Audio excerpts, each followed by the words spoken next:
Hello everyone, this is Papa Smithy, and you're on Thorin's YouTube channel, so brace yourself for some banter. Right, this is going to be episode 27 of Elitists United, not season 2, because on shows where I make all the creative decisions, I actually just think, why not just call it the next one in the order? It's not like anyone's getting lost, are they? The last one was months ago. I think you've figured out yet that if we're talking now and the new season's begun, put 2 and 2 together, you fucking idiot. So anyway, now that that's out of the way, and you also know this is not a show on the Cloud9 Twitch channel where people can tell me, could you please just swear a little bit less? We can start the show like that. So that's one of the things I didn't understand, actually, Veteran, that came with sort of being legitimised is they don't really like the word cunt being thrown around a lot, and just generally just don't swear every sentence, especially not just for emphasis. Just use, just raise your voice a little bit if you want to do that. So Veteran and me are back. We're back to Insult Reckless. What else do we do? Praise forgiven. Praise forgiven, of course, yeah. And blame all his teammates for every loss.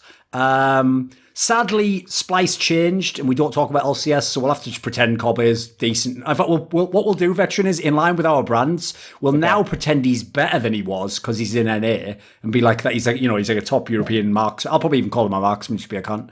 All the usual, everything brilliant that goes on in this show. Probably still be flaming Misfits if I had to guess. Just trying to get. And sadly, at this point in time, it's not even called Splice anymore. So now we have to flame Mad Lions, possibly. We can't even just talk about Splice 35-minute games. But our guest for this episode, he's been on he's probably the guest that's come on Elitists United the most, I'm pretty sure, is Grabbz from G2, the coach of G2. Someone who only lost one best of 5 series all of last year. It's a pretty sick statement, right? Yeah. It sounds better than saying who lost World's Finals. Like, I made it sound awesome, I'm the guy who put Pike Commit in the World Finals, yeah. Here's the thing, mate. That's the thing. It's one thing if you do, unusual, unorthodox picks elsewhere. But, that is the thing I've always said. Whenever, I don't know if you've ever heard on this show, whenever we talk about teams that go into playoffs who, play, a late game style or a very conservative style, it always will be, a mild advantage in playoff scenarios because everyone gets scared. Who the fuck in a game 5 or an elimination game wants to do something totally unorthodox or really ballsy, but that could win you the whole game? Most people just go, I'll just go with the safe option, etc. Because what you don't want is you don't want to lose the game and then think, fuck, why did I do that? Why did I go for this big gamble pick here? Tell you what, fair play, mate. You guys didn't do that. Fair play. You guys really did what LS always claims he would do in the draft, which is just do whatever the fuck you think is the correct move. You just did that. Fair play. You actually did pick Yasuo bot lane in a World's Final. Yeah. I forgot my magic color sheet, so I wasn't sure if I should go green or white or blue. There you go. I just have Pike. There you go. So, okay. Obviously, we're going to discuss G2 on this episode. I'll say at the top of the episode for everyone, by the way, for reasons I won't bother going into. Some of them are game-related, some of them not game-related. I didn't watch many of the LEC games, actually mainly just watched LCS. I'm going to catch up myself the next couple of days for my other shows. So on this episode, luckily I've got 2 people anyway. One of them does like to talk at length and has to establish the new season of opinions. Now we have to start out, what's the first broad stroke he's going to take that he's then going to gradually shade in the fine detail of every episode until the end of the show. That's what you get to find out. That's the mystery of this show, because everything's a work in progress, and some weeks is just going to be about creatively finding a way to make the opinion work that now didn't work this week. So that's part of the show. That's part of being an analyst. I know only too well. So on this one, though, I'm going to do more of an interview. I'm going to stick to, some would say, stay in my lane, but you know what? I'm just driving all over the lanes. Well, I can bring you back into this actually a bit for him, because I've been informed that when you had Gilhoto on your episode, that he had a theory about why G2 did their ADC mid lane swap.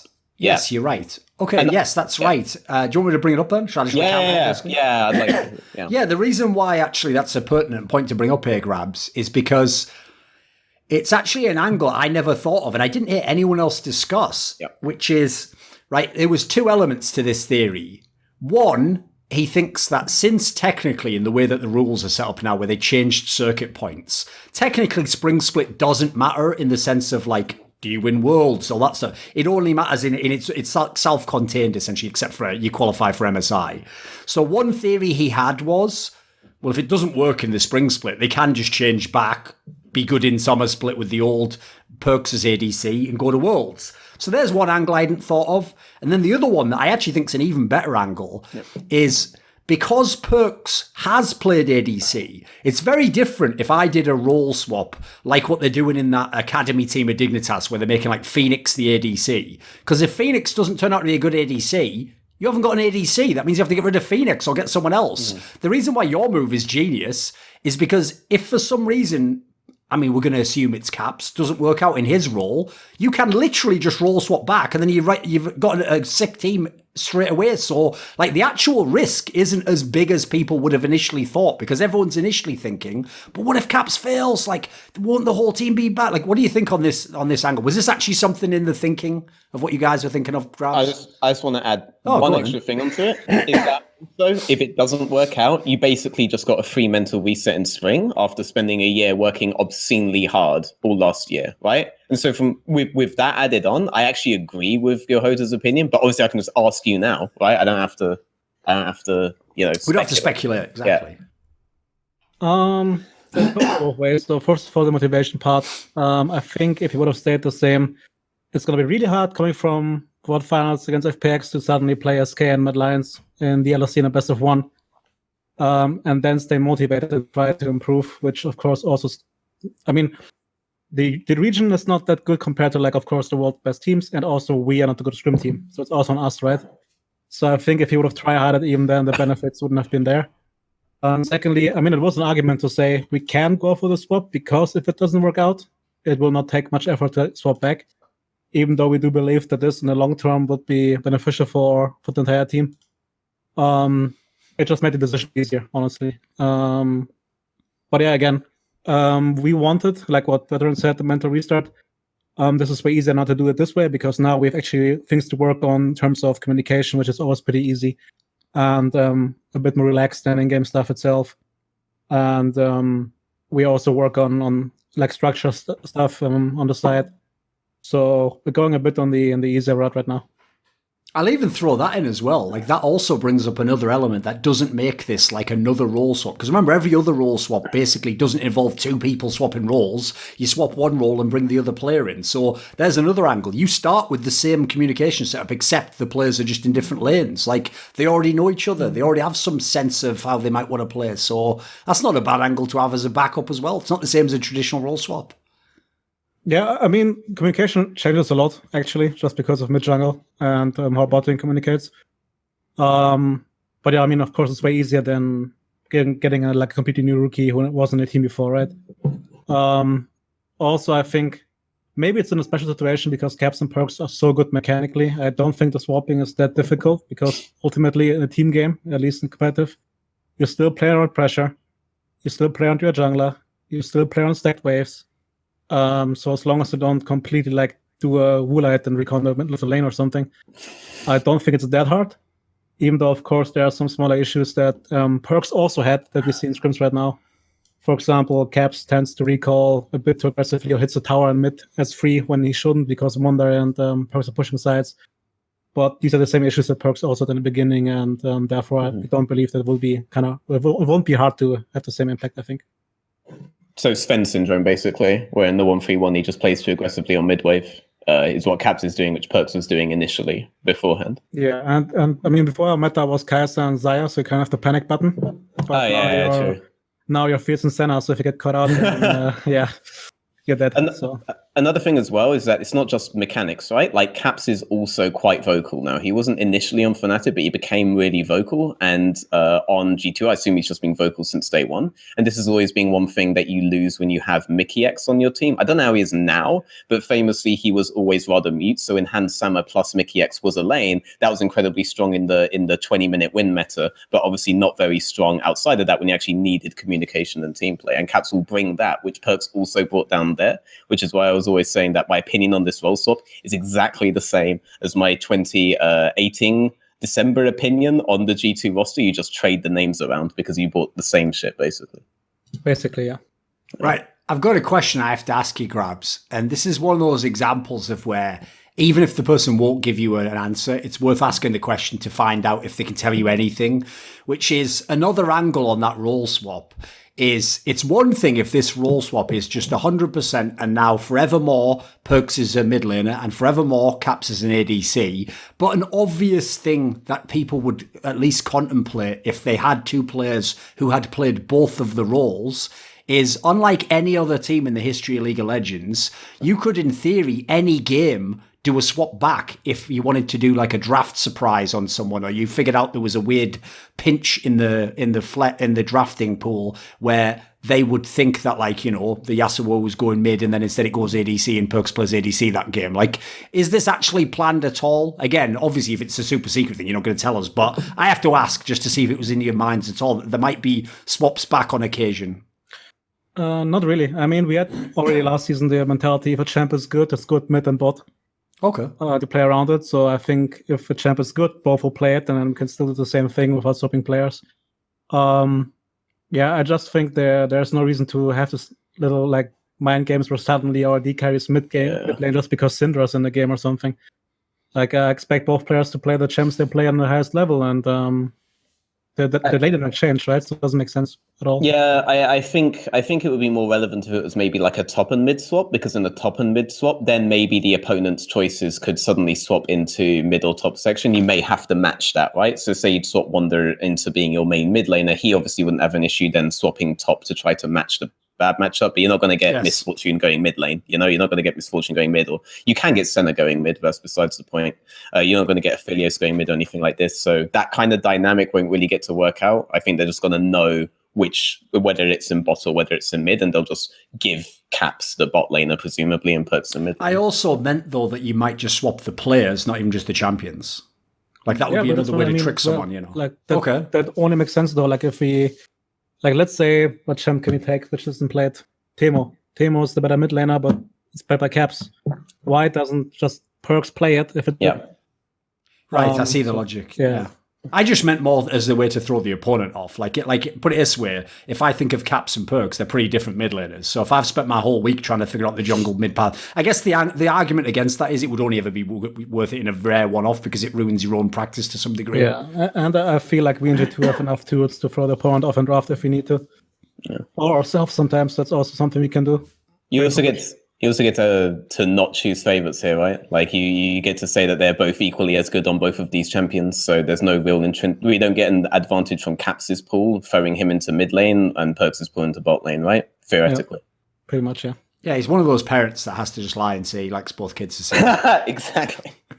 In other words, every parent. So, right, okay, let's start out then, because actually what's interesting is, even though your team won both the games this week, Grabbz, against Mad Lions and against SK, right, the Mad Lions one, I think, is a team that very up and down as to how well people think they'll be, because obviously they're a bunch of rookies. But actually, I heard, like, I found a lot of experts seem to be like, they think like SK is potentially like a sleeper team. Like, they think they're actually, like, even though they're the same lineup, people think they're actually good. What are your thoughts?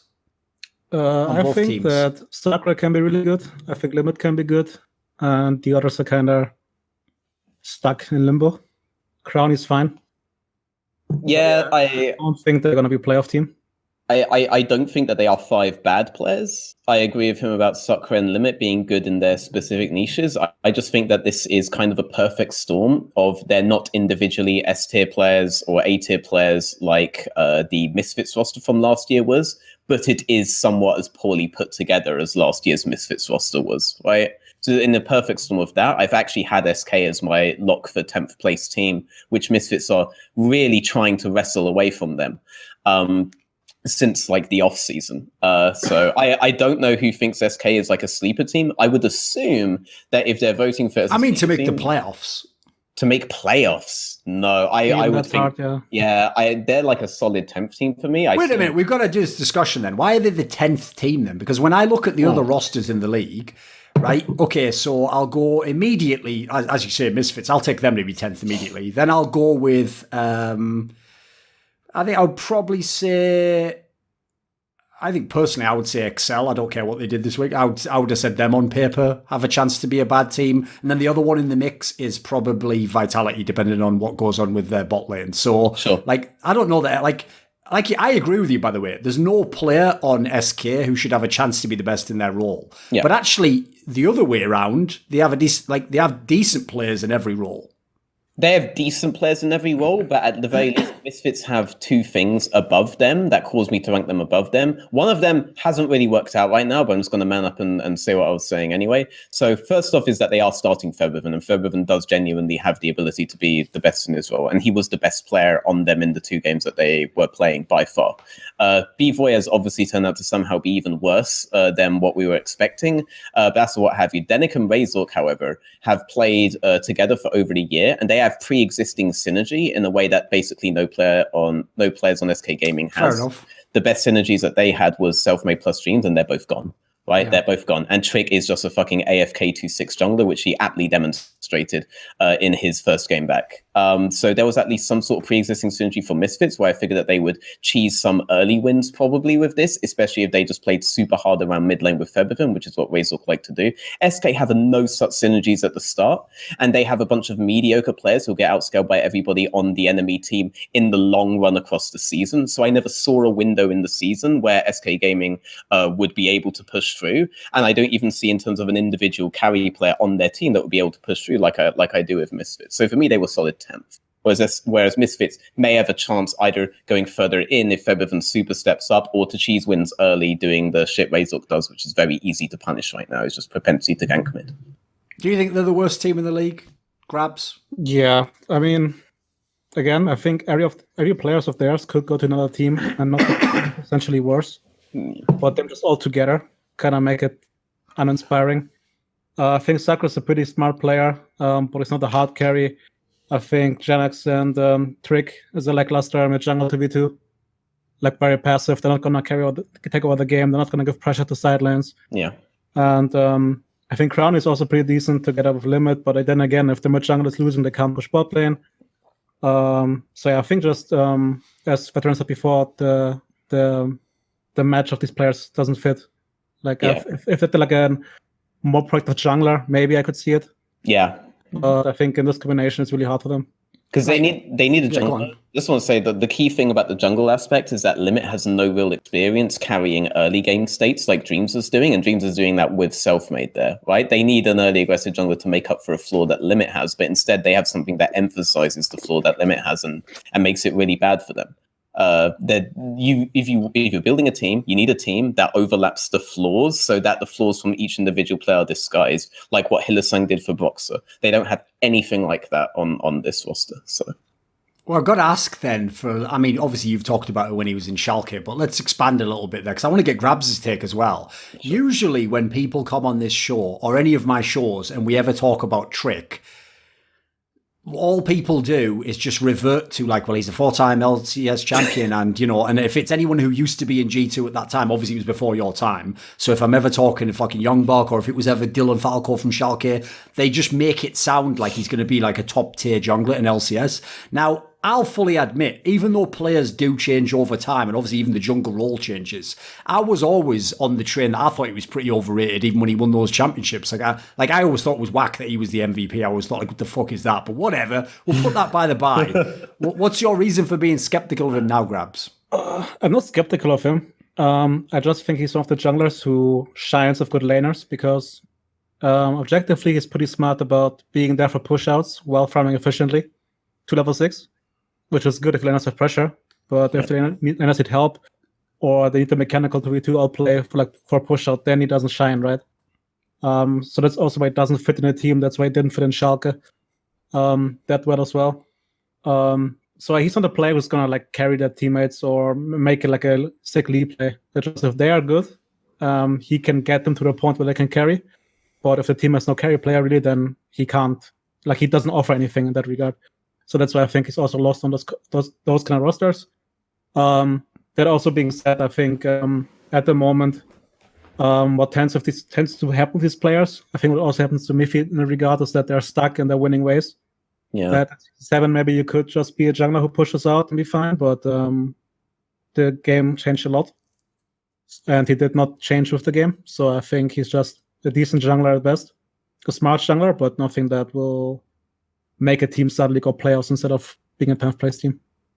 Now, Veteran, like when he says that, again, to give the example, obviously in G2, he had literally 2 of the best 3 lanes in the entire fucking region.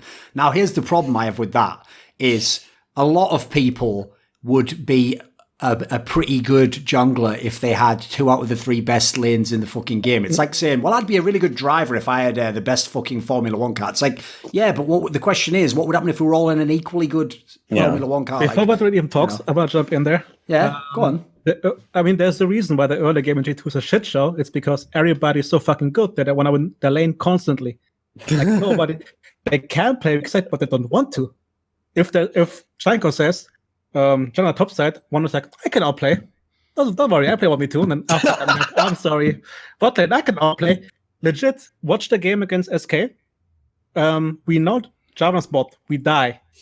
And then legit they say, oh, if I TP back, we can fight to be free. Yeah, we can. So Caps TP's on the wave, and Mickey tries to solve the Leona and dies as well. Like that's how G2 plays Grabbz, the game, you know? the problem here is, I definitely agree with you, but your problem there is, this is where you now look like really, really bad, because you're now complaining about having too much luxury. No one else in the world has the 3 best lanes, Grabbz. No, so that's the problem. You're right. The 3 best lanes is a nightmare for a jungler. I'm talking about having just 2 of the best lanes in the entire region. Because if you have 2, one guy's the weak side, and then you just go between the other 2. Here's the analogy. Everyone's going to understand it, or rather they're not, but they're going to have to pretend to because we're all nerds, right? There's a reason why the dream for everyone is the threesome. It's not the foursome. You try keeping 3 women sexually pleased all simultaneously, and you are in for a bad night and 3 very disappointed women. You could maybe manage 2, though, if you really know what you're doing and you're very attentive and you move between the 2. You see the principle I'm establishing here. Actually works. Yeah. No one gets left. Maybe some people can follow more who are not nerds. So in football, for example, I always look at these dream teams people do, right? Like Messi, Ronaldo, Griezmann, all those players. They wouldn't work together because they're all offensive. And if you attack with 7 people, then you're gonna get scored on all the time. That's the same thing here. And I think last year I consistently said Jankos is so insane because he still manages to be effective in farm and still trying to babysit everybody. And I think a player like Trick, who has his Korean style with a jungler actually dictates the early game, would actually just burn in G2. Like he would have in this G2 right now. He would have no chance of actually being a good jungler. And the amount of stress that this guy would be under would be insane. Pretty much, yeah. To be fair though, we are aware. And this is was a big talking point afterwards as well. So we're working on it slowly. It just always hard to find a player who's willing to not trade for 1 minute. Yeah, but I do have to just throw out there that you'd much rather be in a situation where you tell the guys to tone it down, but they have the capability to tone it up, rather than be in a situation where you have one lane that you can never tell to tone it up, because then you end up with meta dependency, right? I'm completely joking, right? I know I'm happy. Yeah. Obviously. Yeah. I'm saying this to everyone in the chat who's going to be like, see, you should just build a team with 1 weak player and 2 strong players. That's how you organize your budget. That's perfect. You do this all the time. No. His complaint basically was the thing that sucks about having 3 sports cars is you can only really drive 1 each day, can't you? So one's not getting driven for a minimum of 2 days. It was that sort of a complaint. But fair, he gets that. He understands it was banter. So, right. In that scenario then, Veteran, is there a player you can pick in SK that they have to make some sort of improvement or leap up in what's possible from them to make them anything other than a bottom feeder? I mean, jungle would definitely be a good place to start because that would fix the issues that you have with support. That seems implausible in light of what you just said though, right? Surely it's a laner.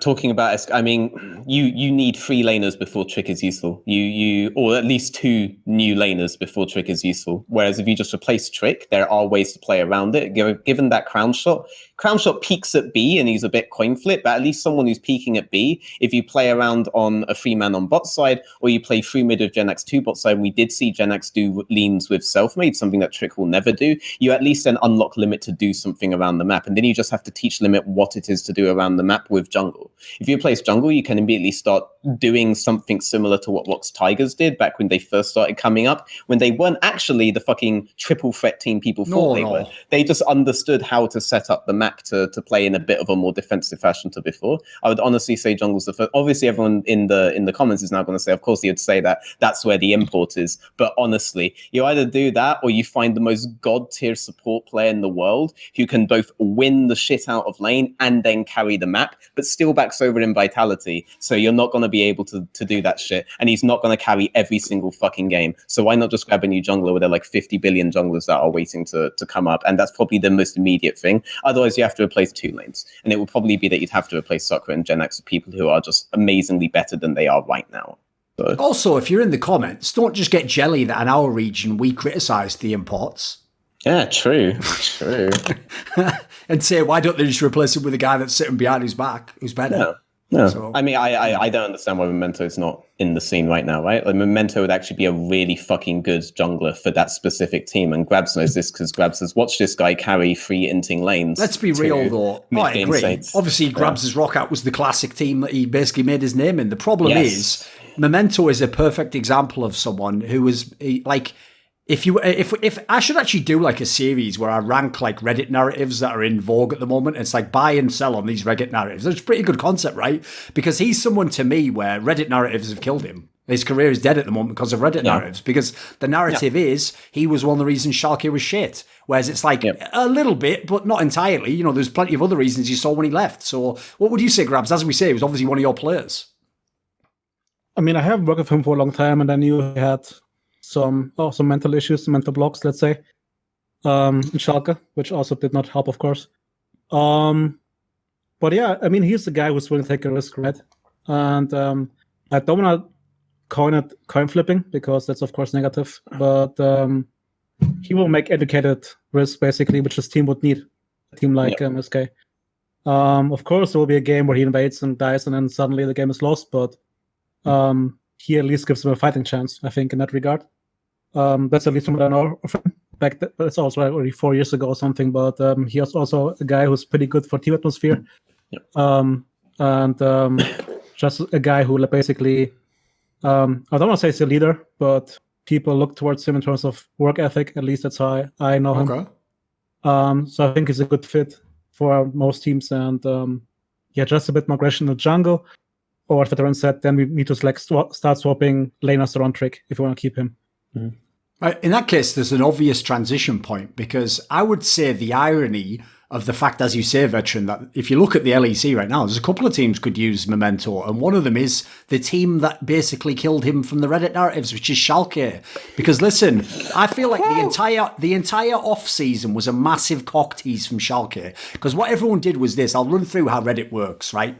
Like maybe Odoamne can get back like that sick, like a weak side style play used to have for years. Okay, right, check. Hasn't happened yet, but we're putting a check in that box. Right, Abidage, oh, well, he's young and hasn't played much. Therefore, let's all be people who are Reddit fucking users and believe that anyone who hasn't played much has infinite potential because you've all watched fucking Naruto. In reality, some people are just all right and they never get much better. But okay, let's imagine he's got that potential and he's admitted that he doesn't talk much. Therefore, for some reason, he'll improve. I'll never get the second part. I'm with you for the first part, and then I hop out on the second part. But then the third part goes, well, they're getting forgiven back, and, you know, Dreams is good at roaming. Like, this is all right, as long as they get a decent jungler. And that's where the whole equation failed, because somehow Gilius is in the LEC. And it's not like Gilius couldn't work on any team, but, like, when I watch, like, this is actually one of the teams I watched for obvious reasons. Again, we have to discuss Forgiven every week.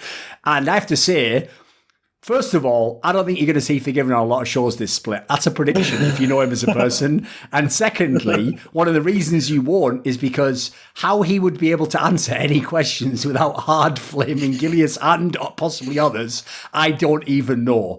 So, right, come on, let's start off here. Okay. You must have some strong opinions on this Schalke team. Oh, God. Wait, no. Okay, first strong opinion is that the XL series was essentially a 2v5 with Odo and Forgiven. And the reason it was a 2v5 is because what would happen in almost every single one of their engages would be, I love Gilius, so I want someone that cocky to succeed, right? That's the kind of character I want. Yeah, sure. That's why we love Forgiven, right? But when I watch him just barrel down mid lane, 2 screens away from anyone else, engage, then run away on like 1 HP before anyone else can follow up, I'm already a little bit tilted, all right? And then I see Abadaga, he gets 4-0 up over Mickey, which is not really an achievement. He gets 4-0 up over Mickey, decide this is perfect, Gilius is gone, now I can 1v4 them. Roll up, drop to 1 HP as well, drop his ult before anyone else can follow up, and then fuck off. And then Odo Forgiven and Dreams are in, but Dreams is on Nautilus, which is a bit of a fucking overrated pick right now.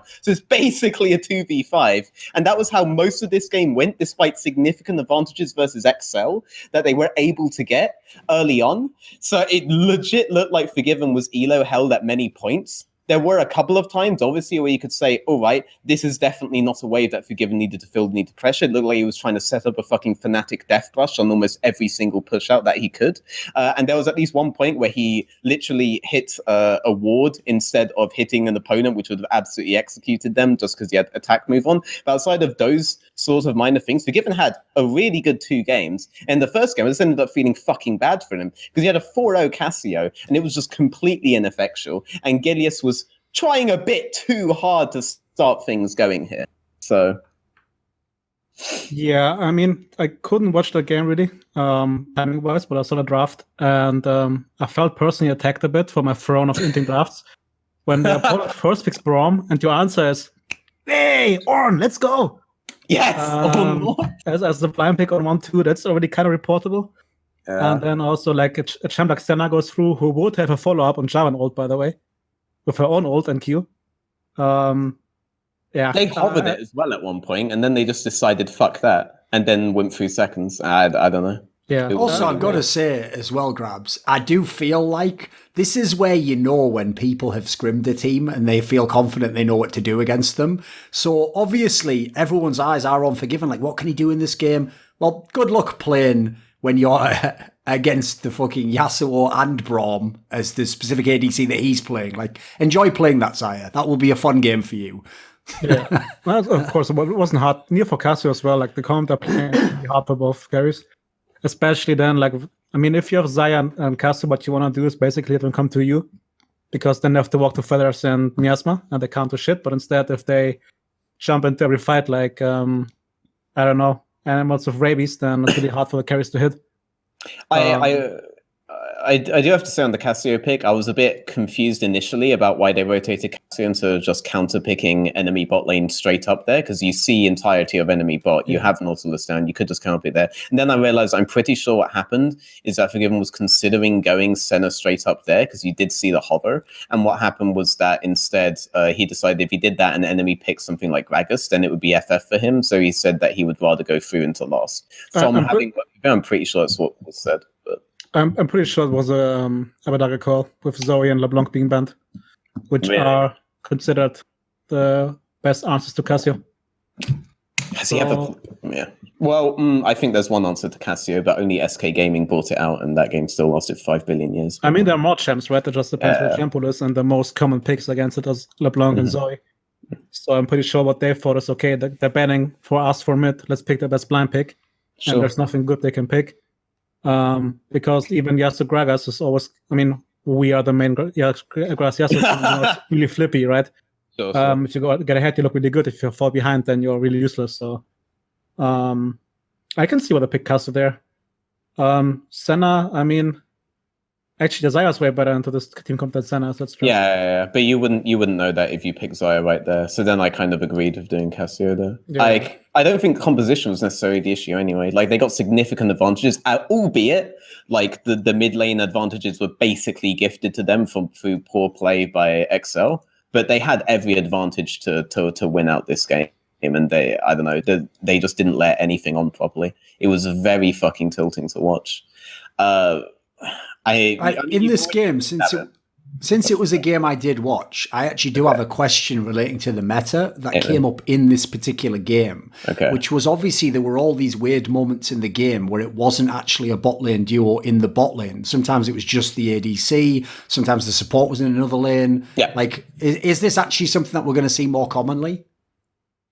I think so, but that's always been the stuff that Dreams has been really good at. Like, there are certain wave states on bot lane where AD carry will be safe for the next 2 to 3 waves, and in that part, it's better for the support to be doing something else, or even not showing on the map to fake pressure opponents.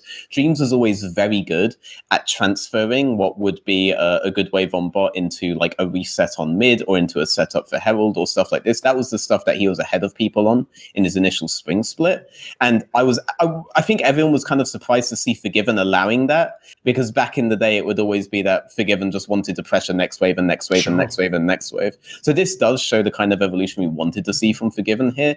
There are obviously some ways that he didn't allow to go this way that he probably should have allowed to go this way, but this was a pretty good evolution for him, and it's something that you've seen as standard from a lot of other AD carries, like Perks, for example, is very good at this. Reckless was probably king at this, and they literally started picking so that it was easier to unlock Hylissang in this regard, right? It's that whole thing, but Schalke are doing it now, and Dreams does really well when you allow him to do this sort of thing. I also think it's not really a play to bot meta, because when you look at all these bots, it's fucking Nautilus, Braum, Senna, Varus, all of this shit. It's actually kind of difficult to dive and accelerate super hard around bot side on stacking waves, whereas around top side, the meta is not, so long as Ornna's being fucking removed and they haven't flexed Rumble, the meta is a lot easier to accelerate around, and you don't necessarily have to go for the first 2 Drakes. So then unlocking support to get mid priority to lean top side is probably something you'll see a lot more commonly in the current meta, as more teams realize playing to top early is probably better than playing to bot early. You even pick for top later, way later on in the draft than you otherwise would before, because we're just blind picking AD carries now. Any thoughts, Grabbz? Oh, depends. Don't think it's that black and white. For example, of course, if you look at bot side only, it's 3v3 or 3v2. It's hard to dive the champs like Leona and Nautilus, but that's why you take the mid laner. Yeah. And if you get like 2, let's say 2, yeah, 2 is only all you need. 4v2 dives off, then the game is over. Like, it really just depends on draft and what the team wants to do. There are certain champs in the meta right now which didn't get picked too much, where you can do it very easily towards both side or top even. Like, both is fine. What I've heard right now is just that people get baited by Drake so much that every comp right now is this easy point-and-click teamfight comp. Mm-hmm. Where, I mean, we did the same though, so I can't really criticize our opponents, but like legit just walk 5-man mid and hope for the best, press R and then teamfight. That's what felt like, and that's why champs like Rumble, Jarvan, Misfortune, Senna feels are pretty good. So yeah, I think that's just the reason why. And yeah, people have high priority on Drakes. I don't think it's that easy to get the 4th Drake if you actually have a normal draft versus draft. So yeah, I think that's the main reason why the champs are played. Right. Yeah, my card's broken, but that's a different We story. can obviously tie this in as well. Like, another factor that I even said this before this split began as to why, listen, I do think Forgiven can evolve as a player and can become one of the best ADCs in isolation at his role. But one of the reasons why, I mean, forgetting the problems he has in the structure of his team, I also think, as I've now seen I only saw a few LEC games, but I saw the LCS games. After seeing the first games in this meta and what the teams think are the good champions, I don't know in what fucking universe anyone thinks he could 1v9 any of these games. Like, I just don't see it. It looks impossible. You could be fucking Uzi and you wouldn't be able to do it as far as I can tell. The game hasn't really been like in a 1v9 space for a long ass time though, right? Like everyone's understanding of when certain groupings are good, when certain groupings aren't, when certain map states are good, when certain map states aren't, makes it very difficult to punish people in scenarios that you would have been able to punish them before, right? Like I think you're right when you said like not even Uzi could just like straight 1v9 a game anymore, and I think that's less meta thing, and it's just much more everyone's understanding of the game. Go on. I think what Thorin means is that champs like Ezreal, Xayah, and Kai'Sa have way more chance of actually 1v9ing the fight. Yeah, I don't mean I was hyperbole there. Sure. I don't mean literally 1v9. What I mean is it's not even like it's like, oh, Forgiven just didn't get any farm this game or couldn't get. It's like, no, even if the lane state goes fine, even if he gets all his farm, if you really are the only one who's like powerful or perform in this meta, I don't think the ADC is the guy you want being that. Like, enjoy being the ADC when, like in this game, fucking Mordekaiser and Yasuo are just coming in on you. You've only got one flash. Like, it's like you have 7 dashes as an ADC, do you? Like, Actually, give me a break.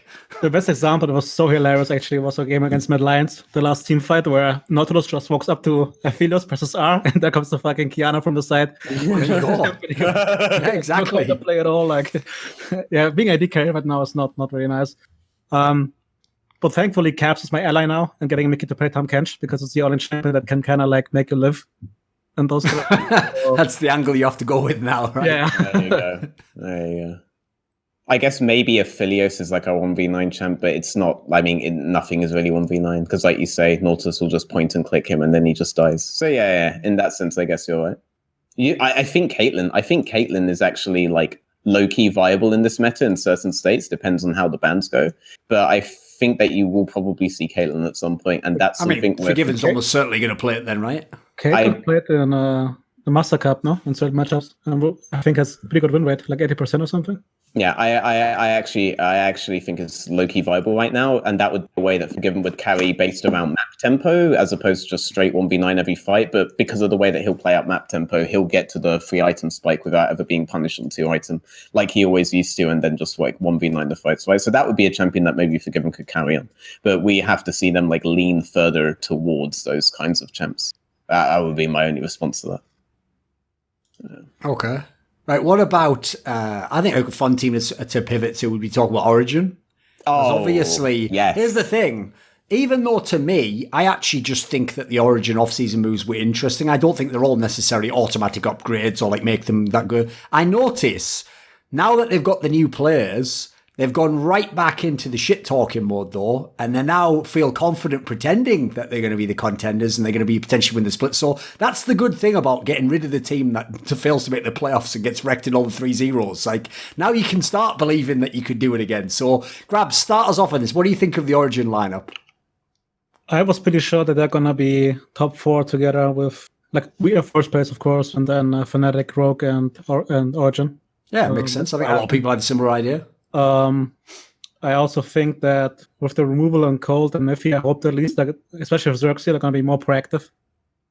Sure, I know, especially Veteran is a fan of Cold's playstyle, or like how they played with Cold, which, and that specific playstyle I agree with, but I think if you have players like Alfari who could play way more aggressive than he did, Nutek who also can play more aggressive than he did, I think they're going to be more exciting, but it can also backfire, of course, right? But I think they're a better team now than before. And I'm pretty sure they're going to be a contender. So that aspect of it really depended on which version of Xerxes we got, right? So there was Unicorns of Love Xerxes. That was that kind of hyper-aggressive guy who was breaking out the Cane and the Rumble and permanently invading and sitting on enemy jungler's face and doing basically what Vitality have expected every jungler to do ever since they've actually been in the league.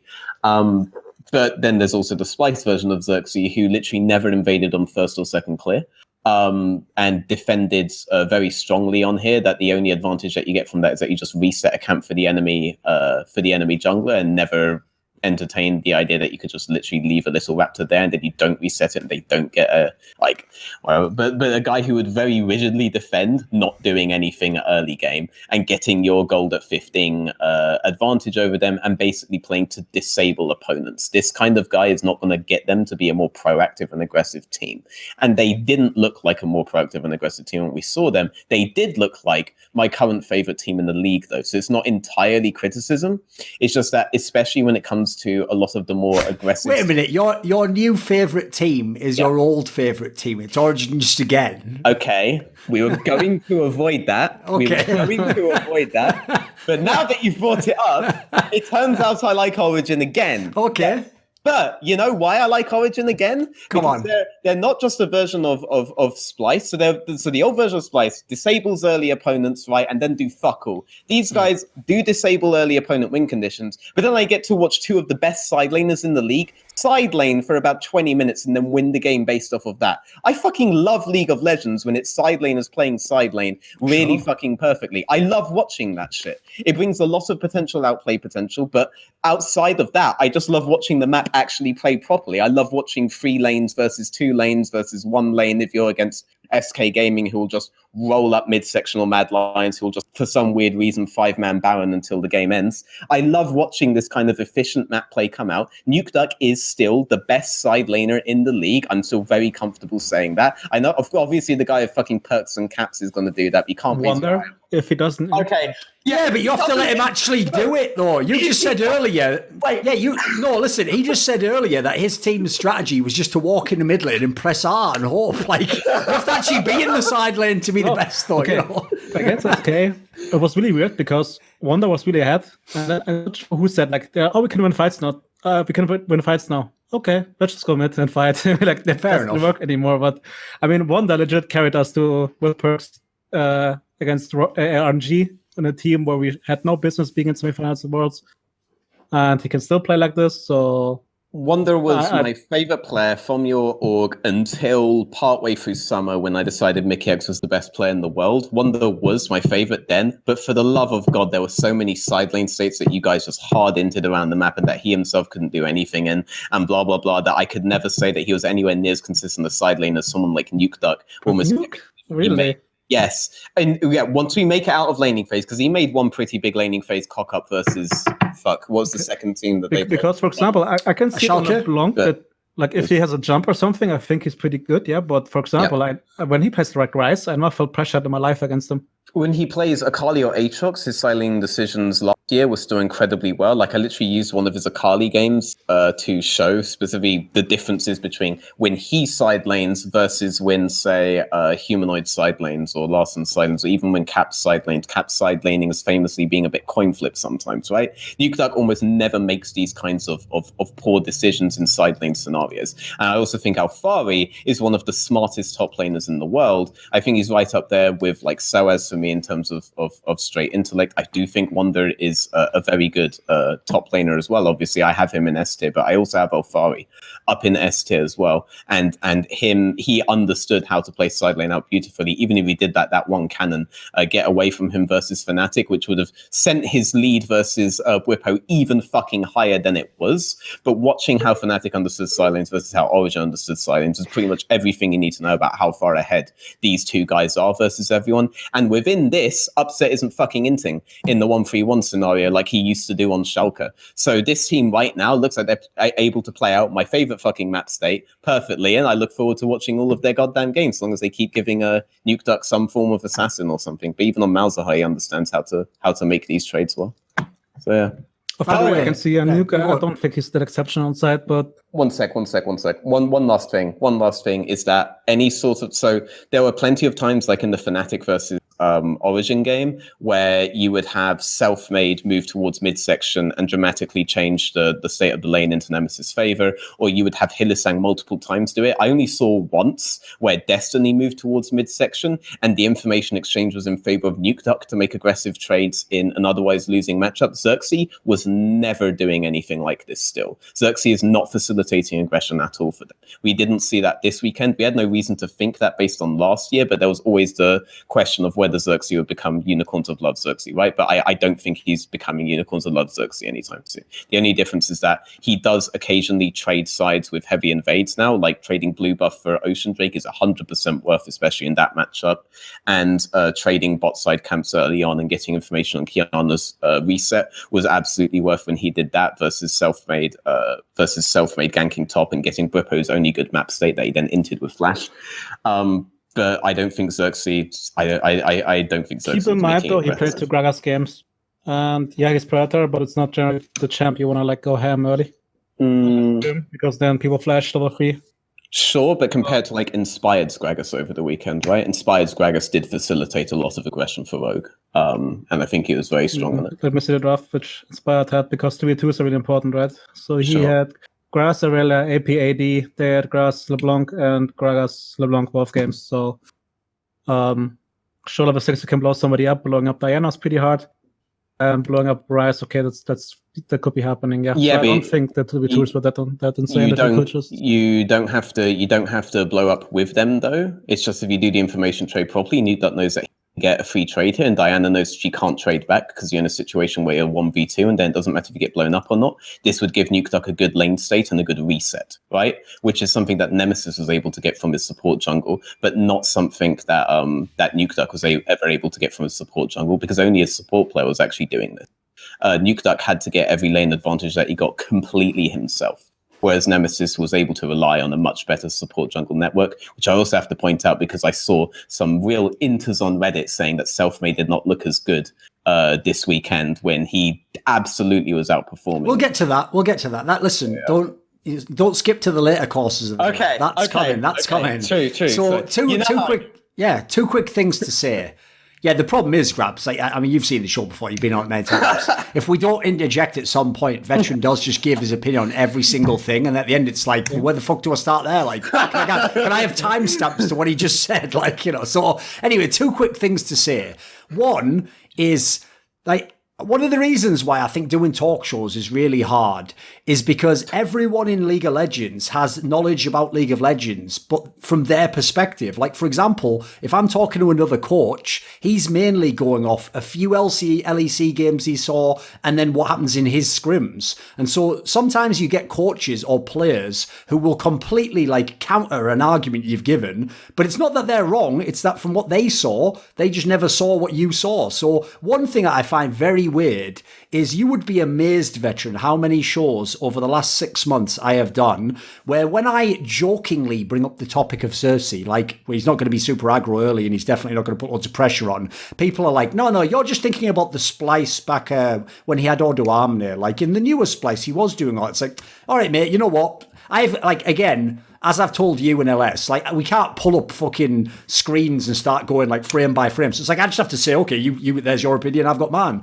If everyone thinks I'm an idiot on Reddit, brilliant. You just go watch the games if you don't think so. So I'll put that to one side because I don't know how he sort of survived on that narrative that he doesn't do that, because every game I ever saw of Splice, that was his jungle style. Yeah. Then the other part is, just as an aside, because I'll never remember this. Listen, mate, I don't even remember to make my own videos when I say I really should make a video on that. I then forget that. In fact, I'm trying to get some like plebs who watch the show to please tell me when I say that so I can go back and check.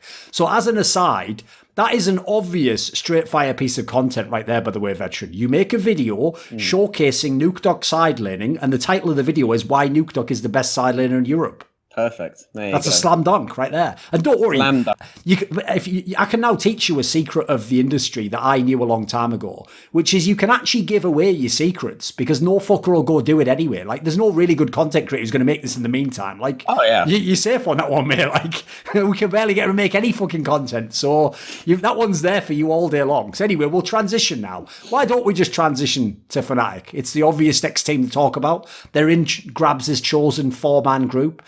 One of the other 3 teams he's allowed to grace G2 that he automatically puts as champions until otherwise proven. You know, it's nice to be the king, isn't it? You know, it's nice to be on top. Just exactly allowing the courtesans to come forwards and be welcomed in the court. So in this Fnatic team, this was a team, Grabbz, where coming into this split, most people looked at the lineup and said they've upgraded. So if anything, they were already challenging G2 at the NLS.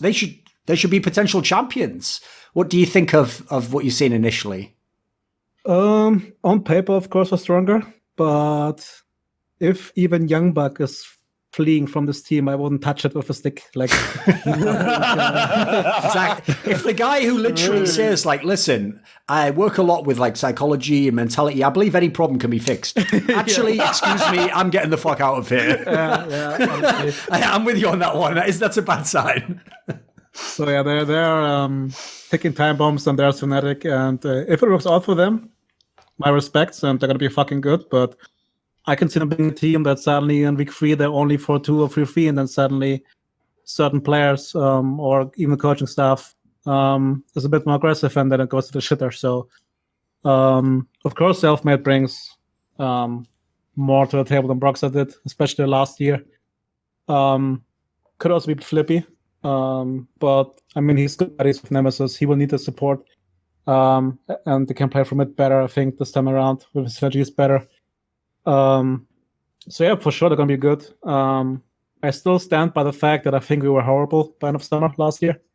and that's why it was so close. Like compared to how we were at MSI, I think we're just like we were 2 levels below that, and of course, easy to say, right? I know it's pretty cocky to say, but no. Here's the thing: what I like, Grabbz, see is that's actually smart because you've done the Mithy school of trash talking. You don't say I'm better than you. You say I'm bad right now and I'm about your level. That's actually the more genius way to do it. It's like it sounds self-deprecating, but it's the same trash talk. Actually, it's pretty good. I like that. The thing is, yeah, for Europeans or the teams here, it looks always so cocky. But I know that how we were looking when Study Dumb One came to Europe, and we were like, Jesus fucking Christ. Okay, now we have to relearn the game again in like 2 weeks until World starts. So our level wasn't good, and I think Fnatic, again with Jambak, is okay. I don't want to say Band-Aid because that's not true, but they just played a style which is good into us, right? We're a team that just fights on sides and wants to trade, and then suddenly they're fucking Yumi, Guarantee F, and Neptune in every fucking lane. Then the pause happens, and one forgets that Nokia is ult again, and suddenly dies top lane. That happens. No, but I think they're gonna be a good team. Lots of playmaking.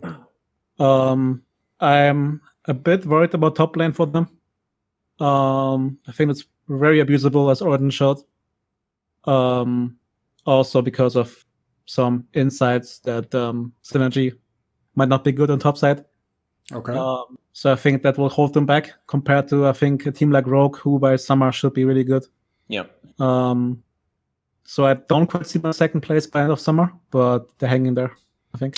Veteran, for some reason, we're bringing back some of the segments of the show again. I thought we were done with the segment of show that goes, like, Selfmade lost a game this week, but here's why that wasn't his fault. Like, I thought that segment was done. He's supposed to be winning most of the games now. So I was getting ready when I watched part of this game to explain that, like, yeah, I was going to roast Grabbz or someone like that with the angle of, like, it's nice when the jungler can play Kiana. All the classics, So what do you make of his addition to the team thus far from the actual games you've seen? Yeah, I mean, again, versus Origen, obviously their loss. Selfmade was, in my opinion, meeting all of his early game objectives, even versus Xerxes, and he wasn't being punished for any time that he was spending doing this, and he was very much helping his mid lane matchup in a way that Xerxes was not. Just wasn't translating into anything, and I think a lot of it comes down to, like Grabbz says, a lack of synergy between top jungle potentially. Because when he moves topside to help escort the wave in for Swain, which should have been a free bounce back, I don't know why, but you got Swain just randomly flashing in for no reason when Kiana was already clicking back, and that flash burn caused Xerxes to move topside later. The wave was already fucked by that point. I don't know what the fuck happened there, but it did mean that Swain just had to burn everything he had on the wave back, come back to a ridiculously bad lane state, and the game was basically over from there, and he just never caught up. Alfari just outplayed him on side lane after with an economy advantage, and then he was on fucking Gangplank, right? And he's getting this significant of an advantage, and that's nothing to do with Selfmade. I think Selfmade made a lot of really good moves there. Even Nemesis actually had to lose a significant advantage he got versus LeBlanc because of one of Selfmade's ganks on the level 3 versus level 2 range versus melee spike. He actually gave up that advantage to try to help Whippo's lane, but it was almost unsalvageable at a point. And then the longer the game went on, the more the Gangplank scaled in and just also won the game for Origen. Like I don't really view that game as being on Selfmade whatsoever. And obviously the next game they just hard won. So that's my defense. Also, if you look at draft, it's really, really hard to play the game for Diana and Kiana after level, let's say 11 on everybody. Yeah. There's Gragas Gangplank, you're not gonna one-shot them. There's Rakan, so if you have no flank, Rakan sees, so you're dead. Yep. Getting to LeBlanc will be really hard. So this was an early game comp. Yep. Not even that. Mid game, I would say, but they lack options to like straight engage if they're not already playing around tempo. They kind of need numbers advantage and flank opportunities, and you can't really flank someone if you're never able to outpush your lane and move through a jungle that you control to flank them, right? They aren't able to play out their comp because they fell behind early. Yeah, ideally, they want the enemy to come to them so Kiana can find a flank. Yep. Well, yeah, if they fall behind, they can't do that, right? In the game they won, they literally played the same comp but with Aatrox as the top laner. Every other champion was identical. Yeah. Is that something that we should actually anticipate for this year? That Fnatic will potentially have more limited champion pools and they'll just play around what they like in strong, or any sense on that? I mean, they were always like this, no? Yeah, I was going to say, like, I'm pretty sure that they've always been a pick Aatrox comp around it and then hard win comp. Like, it's not, let's I don't want to swing too hard either way. For me, Whippo has always been like a mid-tier top laner, right? And I always have to argue that he's either underrated or overrated, right? Because Fnatic fans will always either condemn him and call for his head, or they will praise him as literally the great God's gift to the Western top lane, right? There's never a fucking in-between on Reddit comments about this. But the idea that them defaulting to Aatrox and picks like this would be something they would just do this year, well, that's also how they made their comeback in summer when they played hard around top and they just put Whipper on all of these kinds of champions. I think I agree with Grabbz that there were issues in this draft. Like Grabbz brought up the Ornn into Braum thing beforehand. Here they pick Braum into Rakan and then you waste a ban on Ornn itself, which is probably the only thing the enemy could pick that would then give the Braum value outside of the Aphelios Braum synergy. And then they just gift over Gangplank, which is just a phenomenal blind pick right now, right? They didn't have any of those massive issues in draft on their second game, as well as the fact that second game is against Misfits and the win versus Misfits doesn't actually count. So they had a much easier time that time around. And they didn't have this kind of massive draft issues. I think, again, as I said beforehand, I think right now playing for top lane is probably optimal. So they could probably default to this kind of thing, and it would mask Whippo's issues when it comes to playing while pressured, right? He does have issues understanding when is and isn't good to, I'm going to say it, freeze at certain points where he might actually just be giving away tempo to the opponents and giving them an easier scenario to crash and create a giga-good wave for them. So... Am I right in thinking both of you subscribe to the opinion that if you want to be considered among the best as a top laner, you have to be able to also play when it's weak side? Yeah, of course. Is that necessary? I say I really like the idea or like the concept of a weak side player. There's a good player and a bad player, and a good player will know when he's weak side and when he's a strong side. There is no player who only plays weak side. Yes. And if he is, then he's a bad player who's getting masked in draft. Yes. Put it on duty. This is why I'm so harsh on you, Dan. By the way, I know you're, but I it's like an extension of the idea that there are like aggressive or passive players, right? No, there's like a correct decision to do given the comp and given the map state, and you either make the correct decision or you suck. And classing yourself as a guy who can only play one fucking style is basically says, I only know how to make decisions in one very particular map state and kind of composition. You'll always become a limiting factor and you become a slave to the meta, which is why for me, Whippo is only ever going to be a mid-tier player. But I think that he's good enough at what he does that I'm not going to put him as like a useless low-tier player, right? So... And as you said, he can still be the carry if it's right meta and the champions that he gets. Yeah, that's why he's mid-tier. But this is also why Reddit swings between fire this guy is the 10th best player in his role to this is God's gift to Western top lane. It really. I mean, listen, mate. Without drawing too many comparisons here, like this is one of the problems I always had with how people used to rate Hans Sama. It's like they can't understand the concept that you can carry specific games without being the best player. Even on your team, for that matter. I mean, I don't know how, because it's League of fucking Legends. Like, everyone doesn't get the champion they want every game, do they? It's not like we're all playing independently. It's not solo queue. Yeah. For fuck's sake. Hans Sama's issue was also when it comes to map play. Now I think it might just be a Misfits-specific issue. I just think Misfits didn't understand how to actually play out mid-game map states. Grabbz is from probably the best mid-game map state team in potentially the world. So he probably recognizes... exactly, he taught them all that shit. Done a lot. So, obviously he taught them all of that shit. But you could always beat them in mid-game. Even like way back when I was in the league, we'd just always beat them in mid-game because Hans Sama would be on waves on side that he just shouldn't be on. And we knew that we'd always have numbers advantage while having economy advantage. Back then, even the Misfits never start Nash tactic. Yes. Yeah, and that kind of thing prevented Hans Sama ever carrying, and unless it was like a hard play to bot meta, because he's a very good laner, right? Sure. But because we never saw him do stuff like what Perks, Reckless, etc. do around the map, we can't rate him as a fucking S tier or A tier AD carry until he shows more. He's showing more now on Rogue, which is good. But this is why we never rated him like super highly, and why sometimes he looked dog shit. If it was a play to top meta, it looked like what was the point of having Hans Sama on his team? I think it's a really good analogy to bring up. Okay. Why don't we talk a little bit about Misfits then? What are your thoughts on them, Grabbz? Okay. Obviously heavily criticised by most people. Yeah. I think they're not as bad as people might think. Even though this weekend LEC looked pretty bad, I must agree. At least from the limited experience that I have. Basically, we had 7 scrim days before we went on state. They weren't too bad. Maybe some stage hitters there. Then Nick and Razzaq are pretty good, especially with Forbidden. I think if he plays over Ronaldo, they can be decent. So I don't think all hope is lost. Of course, I don't agree with the choice of getting B-Boy. I think there was a plenitude of different options who would have fitted better and made the roster better. But I think, can they contest for playoffs? For 6th place, maybe. I think if they transition their performance from non-stage play to stage play, they could be decent. Okay, they're a Scrim team, apparently, Veteran. Jesus. Well, I'd heard that they were doing decently in scrims, but that's just because there were people very high up in Misfits who were telling me I'm going to be surprised by B-Voy, and I was surprised that it was able to suck that much shit while you have LPL experience. I like the angle he took. That was well done. Well, fair play. You set that up well. But okay, they're not the 10th place team, though maybe they will end up there now that SK are actually on the board and they aren't.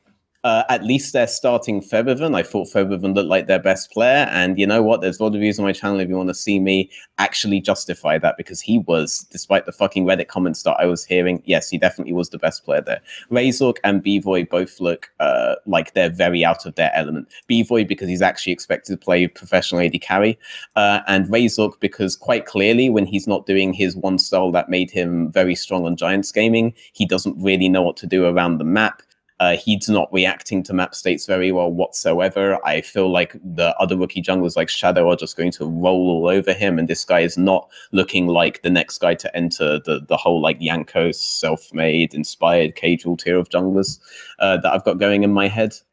Shadow would be the rookie guy to do that out of all of these guys, but I don't know. It's a poorly put together team. They kept I'm sorry, Dan, but they kept the worst player that they had. From the rookie roster from last time. This is a guy who only plays weak side, which is about as useful as saying, I can only play when you don't do anything for me, because, you know, I'm pretty useless when you do stuff for me, right?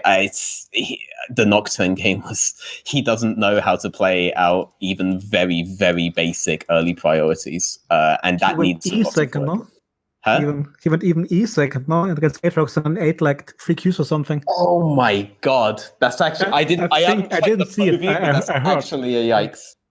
I heard it. I didn't see it. I have to check now because if you're supposed to W the Q3 and then the should W from Aatrox, which should be very easy when you have the move speed boost from your own Q. And then you're basically Aatrox versus Nocturne. For everyone who wants to know why it looked like it sucks shit, you have to solo kill the guy level 2-3 and snowball heavily off that. The moment you haven't done that, the game is already pretty much lost. Like, it's a super cheesy pick, and you can't even do that kind of basic level cheese or even attempt to do it properly. Right? And so the fact that kind of basic shit went wrong, if Grabbz is true, please don't kill me if Grabbz is not right there. Also indicates that coaching there is probably not on, but you could probably tell that just from the roster that they built, right? This is a roster that lacks synergies outside of one very specific thing, which is Denek plus Razzaq, but that whole Denek plus Razzaq ganking mid lane repeatedly thing is clearly not happening on this team. They're at a level where people know how to disable that sort of thing, and then they don't really have a very strong idea of what to do outside of that. I don't know, like Featherven is the best player on that team. I feel pretty bad for him because Reddit's going to fuck him up because they're being very ignorant about shit, but yeah. Yeah, I didn't see what his skill, but he ate the triple Q when it was a free level. He was level 2, so... Absolutely beautiful. Not the best lane set for him afterwards. Well, there you go. Okay, every Aatrox matchup, kids, very quick tip. Every Aatrox matchup is all based around whether you can do something about the Q3. And if you have something, save it for the Q3 and then you that's how it is. That's how it is. Just dodge 5-head. Just dodge the Q3 5-head. Perfect. Or save your dash or save your spell shield. At least level up spell shield. Basically do what G2 should have done. Save your best for Q3. Hey. That wasn't bad. That's actually listen. When you see them hanging out there, you've got to just reach out and grab them out. So that was good. Okay. Was good, yeah. If we transition to another team, then, because as you've seen, there'll be plenty more weeks to flame Misfits in more in depth and again defend Featherman. So some things never change, Veteran. There's a lot of carryovers from last year, I noticed, even with all these new lineups. But one team that we touched on briefly earlier, just because they played G2, but we didn't really talk about them, is Mad Lions. Yeah. Now, what was interesting, I didn't see these games, but when I saw people's reaction on Twitter as I was scrolling through, it seemed like obviously this was a lineup where a bunch of the players actually people do think are good and potentially could be very good even. Yeah. But it looked like most experts, their take was it's like they're not going to be good immediately. You've got to like give them time to like ease into the league and understand how to play on stage, etc. So, Grabbz, you actually obviously played them in the opening game. What are your thoughts on the Mad Lions team? I think they're very good mechanically, but just really lost when it comes to mid game, which is normal for rookie teams. So they had a lead. Partly because we entered, but partly also because they played well. But then they just had no idea how to play after 15 minutes. Yep. So they can't close against us. But I think Oroma is going to be really good. I didn't see much of Shadow and Gistic, to be honest. Or no, Kaiser, sorry. But I know you are a big Shadow fan. I'm just really big on the Kazi hype train. I think this guy really I'm a really huge good. Kazi fan as well, don't worry. Yeah. Ever since that Kifos stuff. So I think they're going to be really strong, especially in summer. I would be really surprised if they're not in playoffs, even this split. And then they're a lock for sure and someone to be in playoffs. Yeah, at least in my opinion. Yeah, I'm willing to admit when I'm wrong. You know, I was one of those guys saying that they wouldn't be great immediately, and they were actually fantastic immediately. And then after 14 minutes, that actually completely collapsed. There we go. He's done it again. Well done. But like it's gonna be slightly down to the coaching staff, obviously, and with our criticisms of Splice's development or lack thereof last year, obviously that might be a bit of a high bar. But I have a lot of great hopes for this team. They have a very good setup. They have to get past mid game. They have to get past late game. They have to learn concepts that they just never would have been challenged in. Right now, they are just rushing as 5-man to Baron over and over and over again. It's like watching Misfits Spring 2017 on a continuous fucking loop. But it looks incredibly promising. I'm on the Kazi hype trains, but I'm super glad that Gistic, or Kaiser as he's renamed himself to, which is actually his surname, which is a baller surname, so I'm not going to pretty good. Yeah, it's a baller surname. I'm not going to flame him for actually changing for that. He actually is now able to play aggressive. So people who didn't watch ERLs last year, this guy was playing with a walking dead weight called Konjo, but still played so well that he made Konjo look good. He had to play full on disengage in lane. These were the guys pulling out like Swain Tarek and all of this kind of shit. The only time I got to see him play aggressive was on Bakan, but before that he had been like the Shen guy, engaging all across the map, doing everything. And it seems that he is able to keep up with such an aggressive AD carry as Kazi to a great extent, like open up by killing Grabbz' favorite boy in the mid, now down to bot lane. And yeah, I have really high hopes for this team. Obviously, Aroma isn't getting to show too much yet, but all 4 rookies played really phenomenally against 5 of the best players that exist in the league. I'll give you that compliment, Grabbz. Sure. I'm with you on that angle, by the way. If you have a sick surname or even first name, just use that as your fucking in-game name. It's like, that's one area, by the way, I actually think Forgiven's an idiot. Like, from being a really good player, you've made the name Forgiven good. Mm-hmm. You literally, as part of your name, that he doesn't even use himself, has the name fucking Napoleon as part of his name. What is your storyline? One man trying to take over all of Europe. Everyone turned against him constantly. I had tried to do it the hard way. Are you for fucking real? Do you even know how movies work? Do you know what narratives are? Forgiven's a dog shit one. Napoleon, he was right there in front of you the whole time. He was there the whole time. Did you watch either the Mad Lions games, Thorin? Because I know you didn't watch No. Okay, you will like Kazi. So Kazi and Comp are the 2 AD carries that have joined. And the big dichotomy I always used, and I will still use till Kingdom Come, is that Comp is in the Reckless column and Kazi is firmly in the Forgiven column, right? That's the areas that those 2 guys are developing up towards in terms of play style. You will love Kazi. So the question was always, given that Gistic spent ages holding himself down with Konjo, will he be able to actually play aggressively in the 2v2? And he is able to do so. So I'm really excited for that bot lane. Are we listen, it's one thing if someone's a rookie and they're looking really promising. Are you legitimately tracking him as in like he could be the best ADC? Yes. So the first time that I got familiar with the 3 years, I don't know which one we're calling it now. We're on to the 3rd year, when he was scouted onto the KIF roster, where he was also with Arome, Aesthetic, Zazi, who should be starting in LEC already, by the way. He's the best German guy that isn't leader, that isn't in LEC. What team does he play on? I know, but Big, he won EU Masters with Big this year. Beat Melitza doing that. And his bot laner was actually Labrov at the time. So it was Kazi and Labrov in the bot lane. Labrov is still on Big. He's spending this split doing school, and then he'll be open for LEC offers. And I strongly recommend Labrov plus Steelback are the 2 best supports outside of LEC, and they should both be in it. He's much better than Danik. But yeah, Kazi has always been one of these like hyper aggressive AD carry guys. He was like a Lucian one trick for ages, right? He's this kind of player, and he's always been pretty heavily praised actually by pros. It's not like he's a completely unknown factor, but he is, between him and Comp is definitely more like, I'm gonna play for team fights and I'm willing to be the like bitch of the team kind of guy, and he'll play consistently in those late game scenarios. But Kazi has always been laning starts at level 1, game starts at level 2. Let's just go ham, right? That's always been Kazi. I've been very high on him for a while, and I'm very glad that he's starting. I'm very glad that he's starting. Thoughts, Grabbz? No, I agree. As I said before, I'm on a Kazi hype train as well. Okay. So yeah, pretty exciting rookies. He's, I think, the prime rookie coming into the LEC season for me, at least. Losing the voice there, sorry. So good.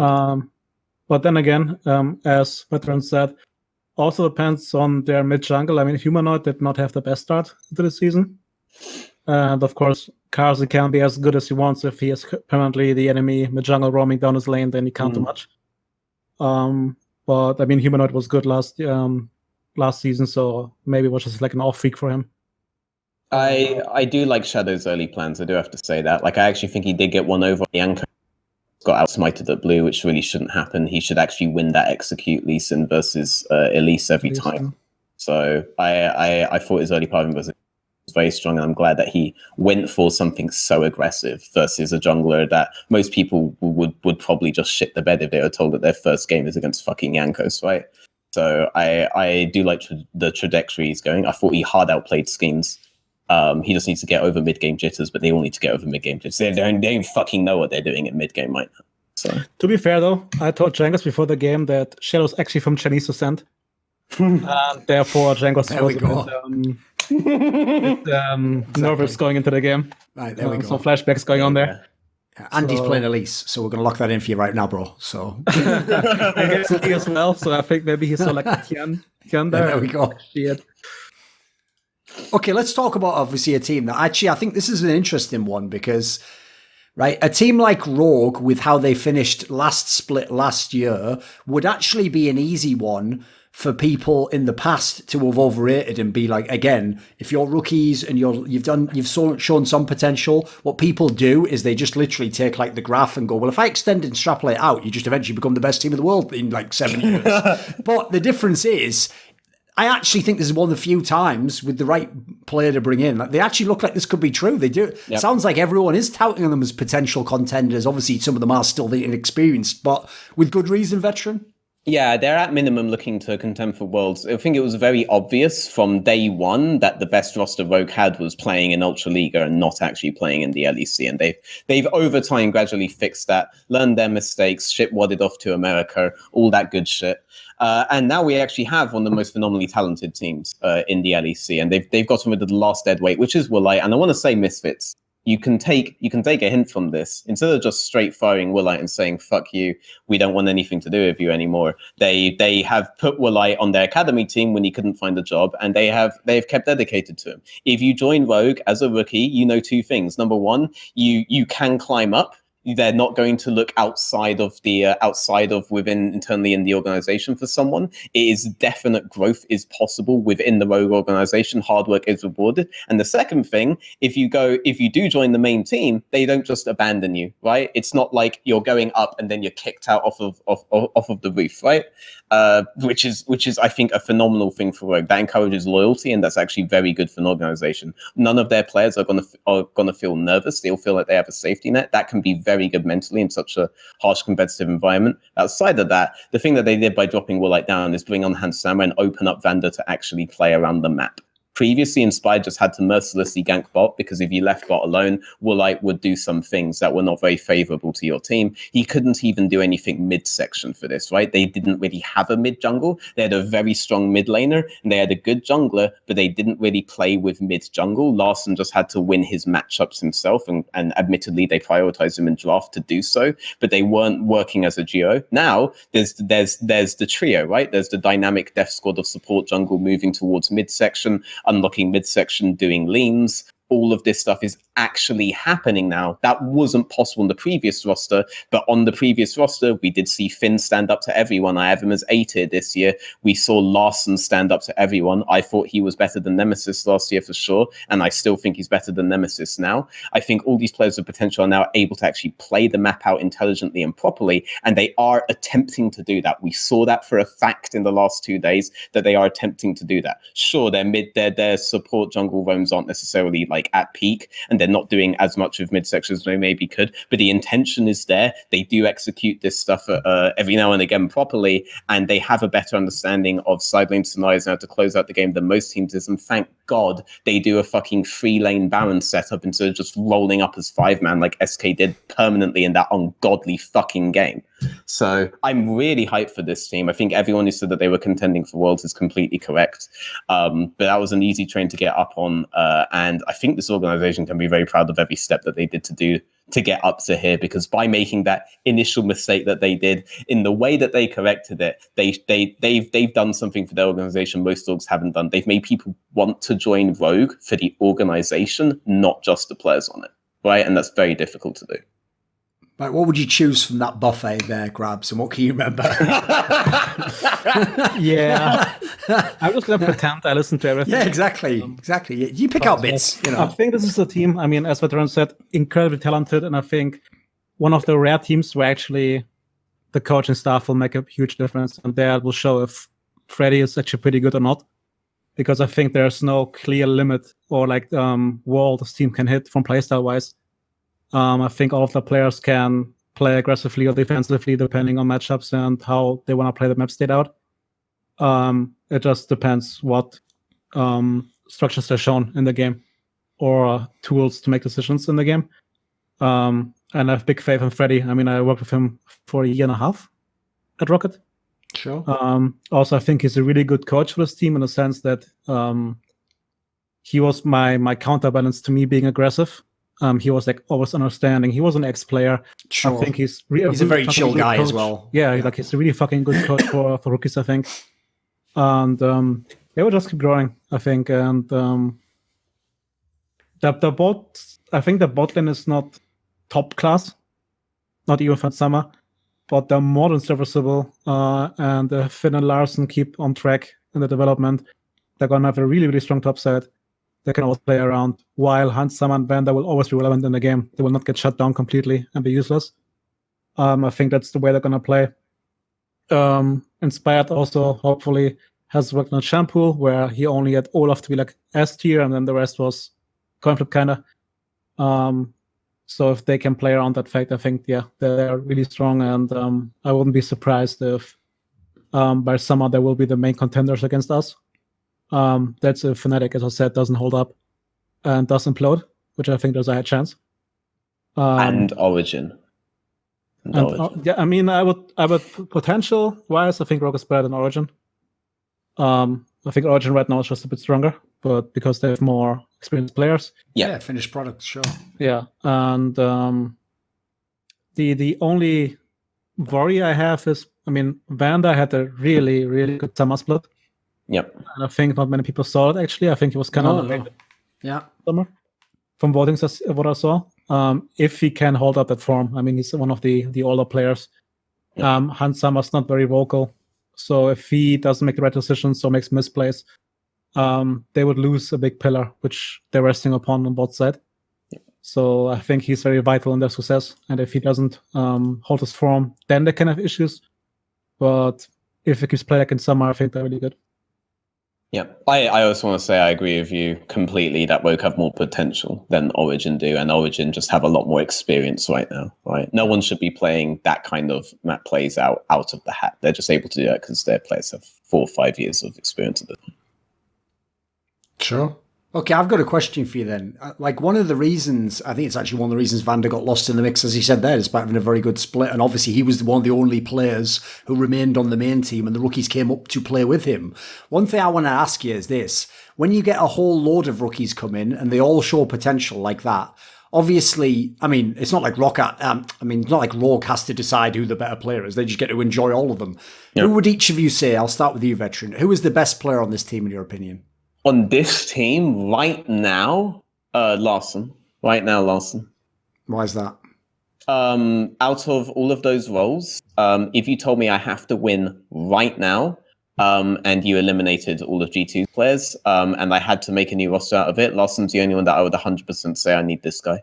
Out of all of the other mid laners left, I think Larssen is easily the most consistent of all of them. He's strong in every aspect of the game, and whereas we have compared him to like Froggen, I've always been critical to say that he's like a version, like the actual version of Froggen, who is also able to make these kinds of clutch plays, right? He actually does transfer his stuff around the map when he has to, and the guy is just so absurdly consistent. His work ethic is so strong that he has been able to improve to a point that it normally takes mid laners like years and years and years to get to. I think Finn is still quite coin flippy at points. This teleport that he did versus, I can't remember the second team that they played against, but it almost cost them the game. Excel.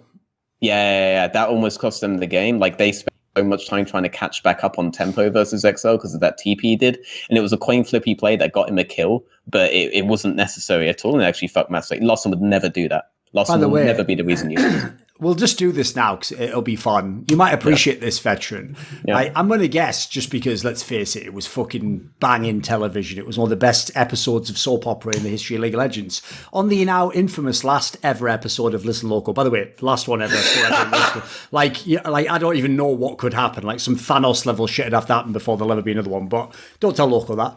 On the last ever one thing people won't know is it was literally Loco reading out an answer Larssen gave in an AMA about me comparing him to Froggen, based on similar reasoning you just gave, that actually triggered the entire argument that killed fucking Listen Loco. So, first of all, Larssen, you've already one-upped Froggen. I had a million arguments about Froggen. That didn't kill the show, but, you know, you've already done it in one, so well done. No, but this is the reason why it killed me, a Veteran. Because, first of all, since on that show, obviously the whole mechanism is I'm just dunking on Loco Doco all the time. Anytime he thinks he's got some little angle he can get me on, right? He doesn't do the fair thing on a show, which is like just let the person have their point. He has to try and force the win, basically. He has to try and cheat the game. So the way he thought he'd got me, right, was he said, "Oh, Thorin, you said Larssen, I said you see similarities to Forgiven." Well, he actually answered that in an AMA. Someone asked him and he said, "Actually, I disagree because I have a different champion pool." And that literally triggered me I was already triggered in the episode, but the reason why that obviously triggered me is, in what way would my comparison have been? Like I obviously wasn't saying he is Froggen. Yeah. Exactly. It was about play style. Yes. It was about the role you would play in the team, etc. It was about mentality as a player. Like, you know, like, that's why it triggered me. So, because in that moment, I realized, like, the person completely missed the entire context of what I said. That's because I assume the person asked didn't expand. Like, it was just an AMA. That's the problem, you know. Yeah, exactly. It just said basically, like, you know, he compared you to Froggen, and then he just gave a very, like, a lot of bad AMAs. He just gave a very simple answer, which itself didn't expand on much, you know. Unfortunately. Yeah, I mean, the question itself doesn't want anything but a simple answer. Saying you're Froggen is so broad; it can mean so much. And obviously, the first thing when it comes to Froggen is that he loves to play all of these farming control mages, exactly, all this kind of shit, whereas Larssen is capable of playing a lot more. But we're saying Larssen is one of the most efficient players and consistent players. Exactly. It was actually a compliment, believe it or not. Yeah, it was. Yeah. I mean, I've had this conversation with Larssen in DMs, and other players will sometimes DM me afterwards, with one exception who will just DM Loco apparently, and he told me that, by the way. And every single time that a player comes up with this kind of thing, you just have to explain it. The last thing that you do is immediately say, "Oh, maybe I was wrong on something like this." Players are like dogs, okay? They can smell fear, Thorin. Yeah, all right? The moment that you slightly back down on it, they will assume any other word that comes out of your mouth right now is not even worth listening to. All right? Oh, don't worry, I can assure you. I can assure you. That's why they respect you. No, listen. Yeah, that's actually why the whole argument began, because basically I started spiraling. I started acting as though Larssen was on the show with me, and I basically told him to go fuck himself and said, I hope his career fails. So, that might be a little bit, maybe too much hot dog on the mustard on the hot dog there. But yeah, the principle was the same, Veteran, Basically, don't ever clap at me because I clap back 10 times harder. Yeah. So anyway, they'll respect you for it. They'll always respect okay. Like Grabbz, do you have the same pick? Do you have a different pick for best player on Rogue? No, I agree right now. It would be Larssen. I think by summer, could be Finn. Yep. I agree. Yeah, so Finn is really good. Also his mentality towards the game and how he sees the game. There are only few players in scrims who actually try to wonder and try to outplay him.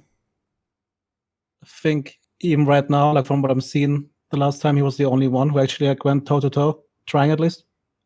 Which I respect that, right? Yeah. I mean, I'm amazed that the rest of them are all just like, oh, well, just bend over and pull my trousers down. What the fuck?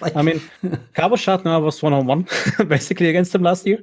So that doesn't count. And Afari is, with his cannon picks and etc., it's more of a scaling player. Okay, fair enough. So I think there's basically Wonder, Cabo, Afari is S tier, and then Finn. No one's really even trying to go 1-on-1 with them, basically, then. Yeah. So I respect Finn a lot. I think he will be really good. But yeah, I mean, they will have really strong solo lanes for sure. It'll be fun. By the way, being as inspired in this team, obviously a player last year that showed great potential and everyone hopes can be very good. What would you say to the more meta discussion that I've seen all over Twitter the last month and a half, where all the junglers are doing that thing again where they complain my role's the worst, there's nothing I can do, every game is unfair, and the better jungler doesn't win. Stop saying that. Is this, again, to be dismissed as you've got to let them complain, they are just getting fucked by a bunch of the lanes all the time? Or is there something to this? Come on, Veteran, where do you come down on this? I actually had a discussion with Fnatic's strategic coach on my stream about this, because I actually think that a lot of these junglers are presenting a kind of unfactual version of what the jungler's role should be and why the role is currently balanced this way. And I think Riot's proposed changes are very fucking unhealthy for the game if they pull this off. The way that Riot have done jungle right now is that previously you were not really punished for being a heavy ganking jungler because you had the catch-up mechanism in catch-up XP, right? Or in rubber banding, as a lot of people called it. They've removed that catch-up mechanism, but there is another thing that they have added to reward you for ganking or to facilitate you ganking, which is that they've lowered the spawn timers of the camps, right? But this basically means that if you do a full clear on reset, if you move to top side for a play, your camps will actually be respawned on top side post play, and you'll be able to farm efficiently, so to speak, from either side of the map. So then the question becomes, is this enough to maintain levels to laners? Is it healthy to maintain levels to laners? And is it punishing to maintain levels to laners? These are two different questions. Now think about it, if you can maintain levels to laners just by farming jungle non-stop repeatedly, which by the way, you can still technically do, well then what you would do is that you would get your primary carry in the jungle where they can't be heavily punished. Why? Because what's a 2-level discrepancy in lane? Suddenly, that's you not being able to farm, getting zoned off of XP. You can't touch the fucking wave if you are levels down in lane. If you're levels down in jungle, doesn't matter so much. So if I can maintain economy in jungle without being put in the risk of a third party coming in and fucking up my wave in the way I just described in lane, I'm obviously going to put it in jungle. If you make jungle able to maintain economy from just farming perma, you'll just get funnel meta again. That's what you'll get. You'll get all of this kind of stuff, and Syndra jungle and Karthus jungle, all this shit will be completely giga broken, right? That's what will happen, because it's actually your punishment as a laner for falling behind an XP is so much more severe than as a jungler. You can't get 4 quadranted as a jungler, right? But if you do what Riot and junglers want you to do, which is increase the XP and gold that you're able to get from jungle camps, which is what Riot have just proposed doing for the first 18 minutes, you're just going to get a ton of carries played in jungle, and jungle will become a non-interactive role again with lanes because it doesn't need to gank lanes to be useful. But if you're able to keep up in solo XP and gank lanes as a jungler, then you become a jungler that can 1v1, not just facilitate 2v1s non-stop. If both junglers on lower levels than laners, then both junglers can 1v1 each other and have it be at least somewhat fair, right? And if your laners are winning, your sole job should just be to prevent enemy jungler playing the game anyway. So why does it matter if you're not maintaining economy of enemy laners unless you're thinking about 1v1ing enemy laner repeatedly? But then that's just unhealthy because you can't get punished like you can in lane for being behind as the jungle. So when junglers present this idea, like that Bernie Sanders meme every fucking season, where they're like, I'm once again asking for your financial support, they're lying to you about the objective of jungle and the role of camps in the game. They're lying to you about how things should be weighted. It's balanced right now as is, much more so than it was last year and more so than it was the year before, where you could genuinely argue that it was actually pretty bad for junglers before they entered rubber banding back into the game, and you were pretty heavily punished for being a ganking style jungler. I like the balance they have now, but if they upgrade XP Gold, I guarantee you're going to start seeing very big carry junglers coming back into the meta, and he won't be able to pick Sejuani for Jankos again because it will objectively be bad, and no one wants that. No one wants that. Thoughts, Grabbz, on the jungle role?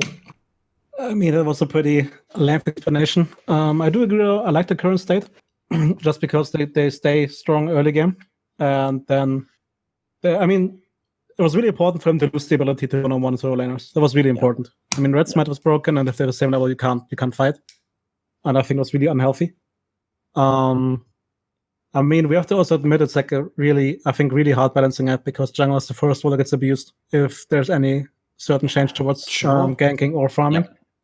So I think we need to make small changes. I think though that then maybe the change should be done from lane economy in terms of that maybe the minions give more XP, because it should not be the case that a jungler who's farming normally falls behind the support in XP. I think that's a bit much.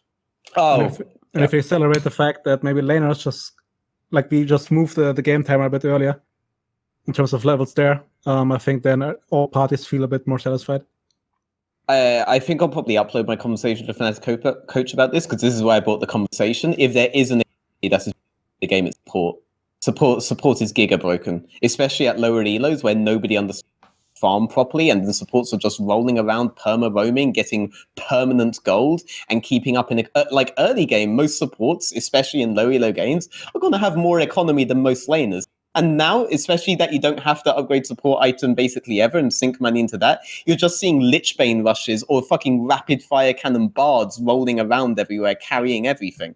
Like you play Pike, I know that, Thorin. Like you're probably loving the game right now. You just roll around dicking everyone with more gold than they have early game, and you can snowball it very effectively if you know what you're doing. Right now, most Smurfs are playing enchanters and mages in low elo because that's the best way to carry games right now. It's free fucking economy. The whole fundamental concept behind support items is fucking broken. And if you want to fix jungle role balance, I think you should fix it by fixing support role balance, because it was the dominant role in solo queue last year, and it's only getting worse right now. There's some disgusting strategies coming out for supports that do need to be addressed. And I know Riot love defending their low elo guys. You've made it easier to be a low elo support player, but you've made it absolutely broken to be a good player in low elo and take the support item. Like, people will always find a way to make the support items work for them in other lanes, and they are doing that right now. They are doing that right now, I can tell you.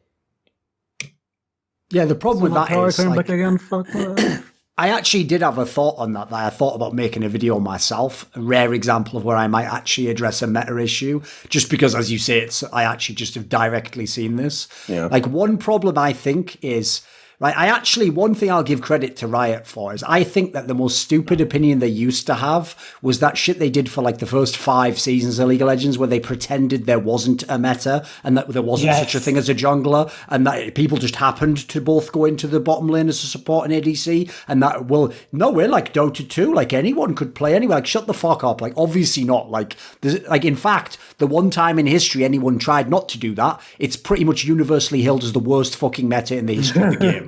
So if we've seen anything, it's that actually in League of Legends, at least, you probably should have these 5 distinct roles, and your job really should probably be maintain them while slightly tuning up and tuning them down so the game has variety and novelty and we get to see different types of good players at each of the roles.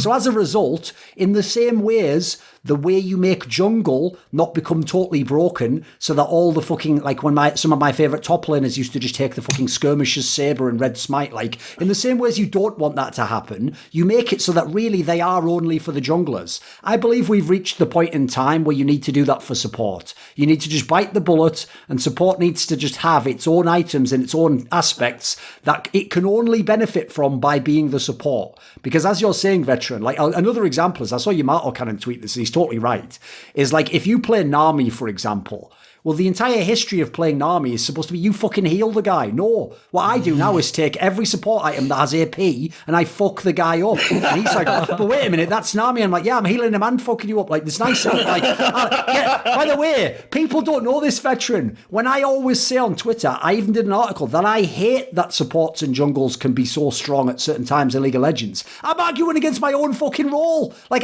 I'm arguing that I want to go back to being a pauper who just has a bunch of wards and just doesn't try not to die next to this ADC. Like, it's not like I'm going to enjoy it, but I think it just makes the game better when you have these distinct carry roles, which are the carry roles. And then the whole point, like you were saying, is the other roles are complementary role. Like the role of a jungler. If a jungler tells me, but I can't just 1v1 an enemy top laner who hasn't fallen behind in levels, like, what the fuck game are you playing? Like, yeah, that's not your job. Your job's the other jungler, idiot, or to win 2v1. As long as your laner has the same rough levels, if there's two of you and you can't kill him, I think there's some problem with the game then. So, again, without going on a massive side tangent, I'm kind of with you on that, but the problem is it's so hard, obviously, to balance the game. My take would just be maybe make it so super, like basically only supports ever take the support items, etc. And I'd really make it more inhibited in the sense that they did to jungle.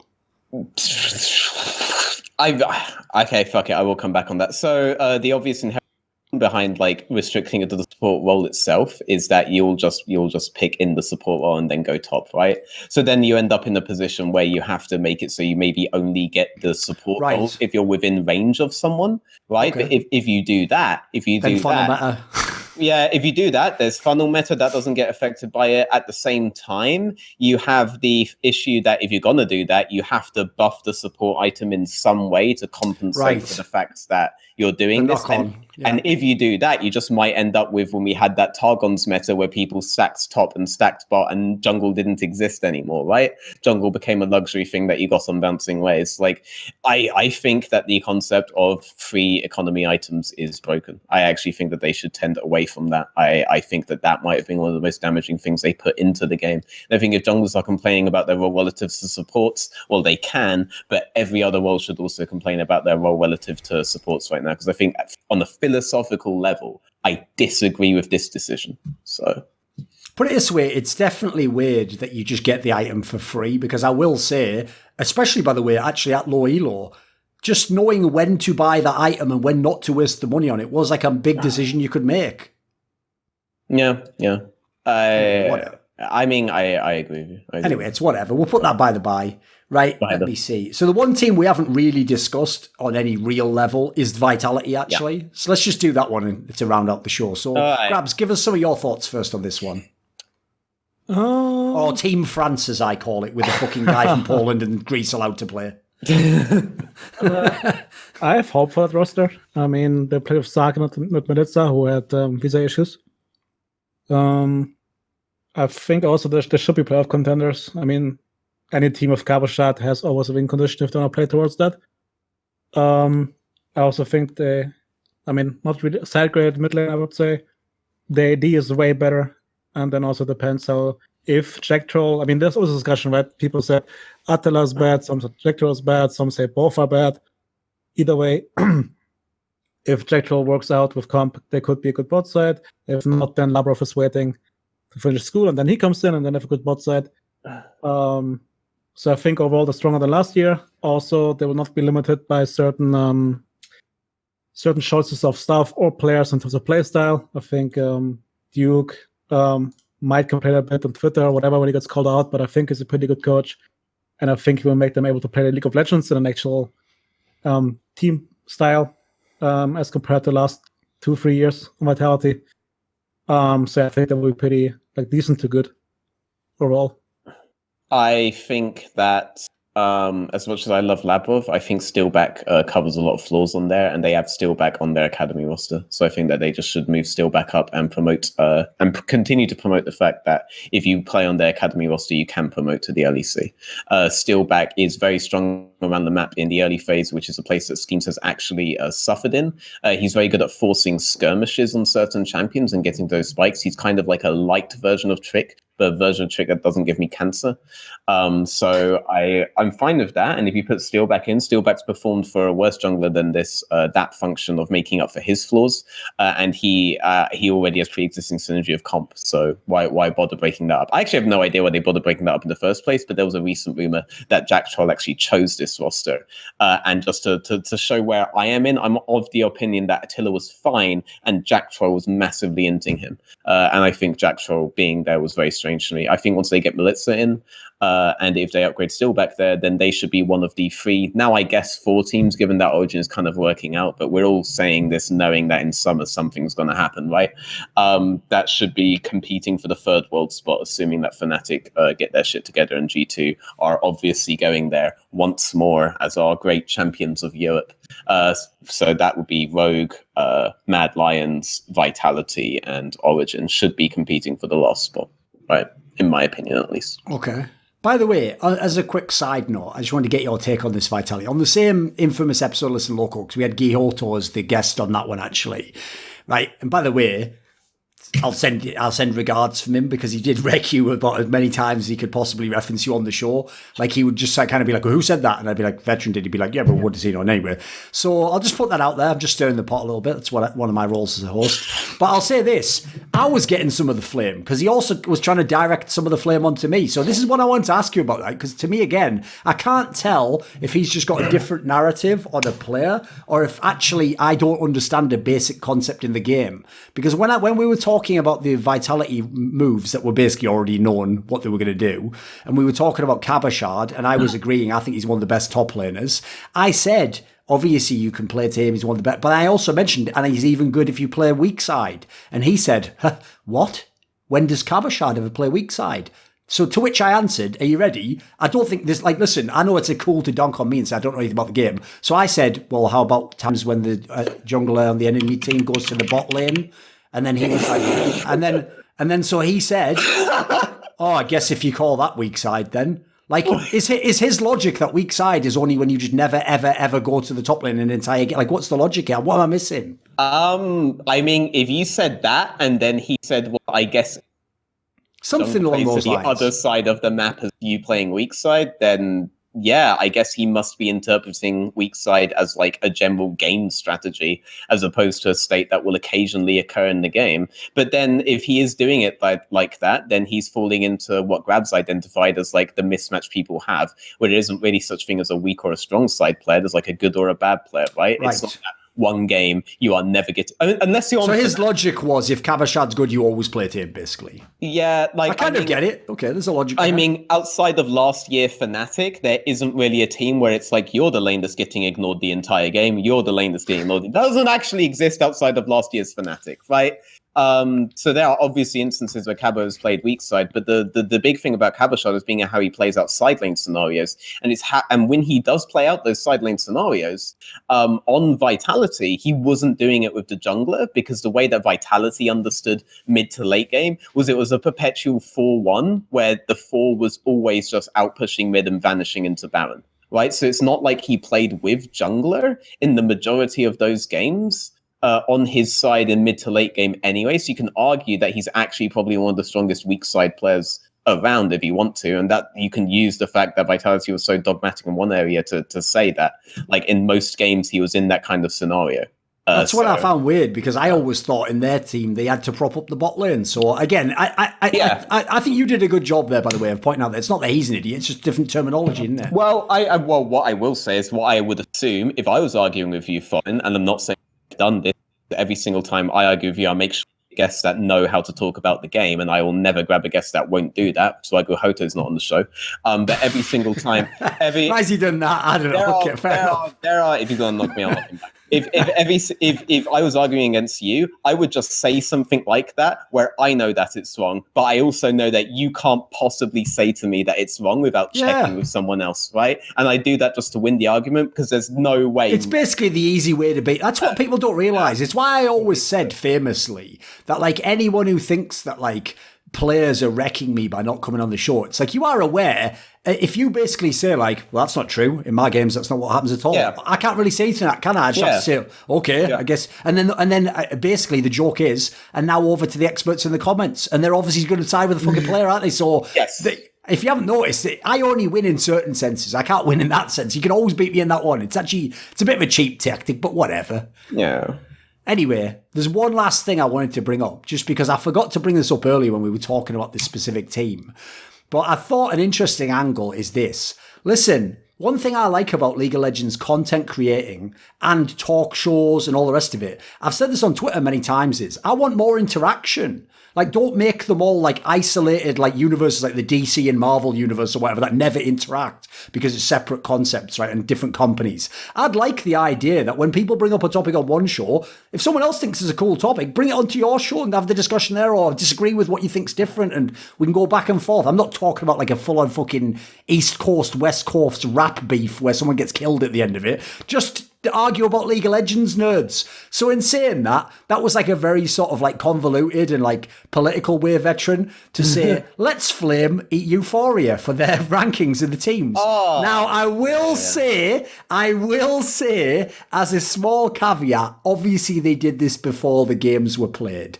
So nobody knew how the games were played. But there is one team, I was looking at their ranking, right? A lot of it's quite reasonable. A lot of it fits with a lot of what we've discussed today. But there was one that's not like the others, which is that when they did the tier system, you're all familiar with it, S, A, B, C, and D. In S, they had G2, yeah, that's fine. In A tier, they had Origen, they had Rogue, everything fine so far, right? Then also in the A tier, they had Schalke 04. Now, listen, I like to get drunk on Forgiven Juice as much as the next man. I obviously want to think he's going to be super amazing, but this actually baffled me. Like, I can't say I have all the reasoning as to why they said it, etc. But, and obviously this is before they played, but I had already heard in the off season when this team actually existed finally and was playing scrims. Like, don't at all get hyped about this team. Don't say anything like it's going to go badly. So I'm just going to say, are they in a different universe than, like, where do you think they've gotten that angle from? Okay. Why would they think the Schalke team would be good? Grabbz, how did they do in your scrims? Did you scrim? No. Okay. Right, well, they're that bad. Jesus, right, okay then. So. Every single time it gets to like playoffs, wherever, and blah, blah, blah. Last year when I was 10, and I've made like a prediction based on the stuff that I've seen in-game, on stage, about how teams behave, all right? And these guys have come up to me and be like, you don't know, do you? Oh, I think you might be wrong on this one, blah, blah, like really fucking... You're right, I'm going to guess. Every single fucking time that they do it, it's because they have had scrim results and they have somehow 1 decade later been stupid enough to think that that is representative, right? Like all of this hype that Schalke had any chance against Fnatic was based off of the scrim results that Young Buck was saying, and every time these guys fall for it. So I'm very sure, because I know the results on a lot of Schalke scrims, they had a really good streak going at one point. I know that a lot of it is just from scrim results, right? And then be like, oh, Schalke are doing dicking in scrims. Yeah, well, of course they are dicking in scrims. Like, some of these guys are some of the most veteran players that are out there. Veteran players normally do really fucking well in online scrim scenarios. It's not an alien environment to them, and there isn't really any pressure there at all. So these guys are just going to naturally look really fucking good. A lot of these guys definitely just based it on scrim results every fucking time. And yes, Thorin, they are always wrong and I am always right. That is also... I will say, by the way, like that, I mean... Obviously, we didn't discuss this, but that is actually quite a nice coincidence, because basically that's in CSGO, my main game where I'm the analyst, I actually have a quite strong history of not being the person who just agrees with the other analysts on the desk with me, and it's nearly always down that exact line, which is It's not that I don't have friends who are pro players who I could ask how a scrim's going. I just learned it's actually bad information to have. Yes. Because because here's the problem. If they tell you it's going badly, that's probably not terrible actually. But if they ever tell you it's going good, the real problem, and this is really tough to do as an analyst, is to delete that information from your mind and just, as you say, analyse based on what you saw in the real games. The problem is, as they're doing here, I think the mistake they're making is they think more information is better information. It's like, no, because that information isn't actually real information in the way that you will judge in a game. And the problem is you'll be lured into the trap of thinking, as you said, I know something the others don't. Yes. Get ready to... It's like thinking you're doing insider trading or some shit. Yep. And as a result, just to give everyone a quick example, if you know anything about CSGO,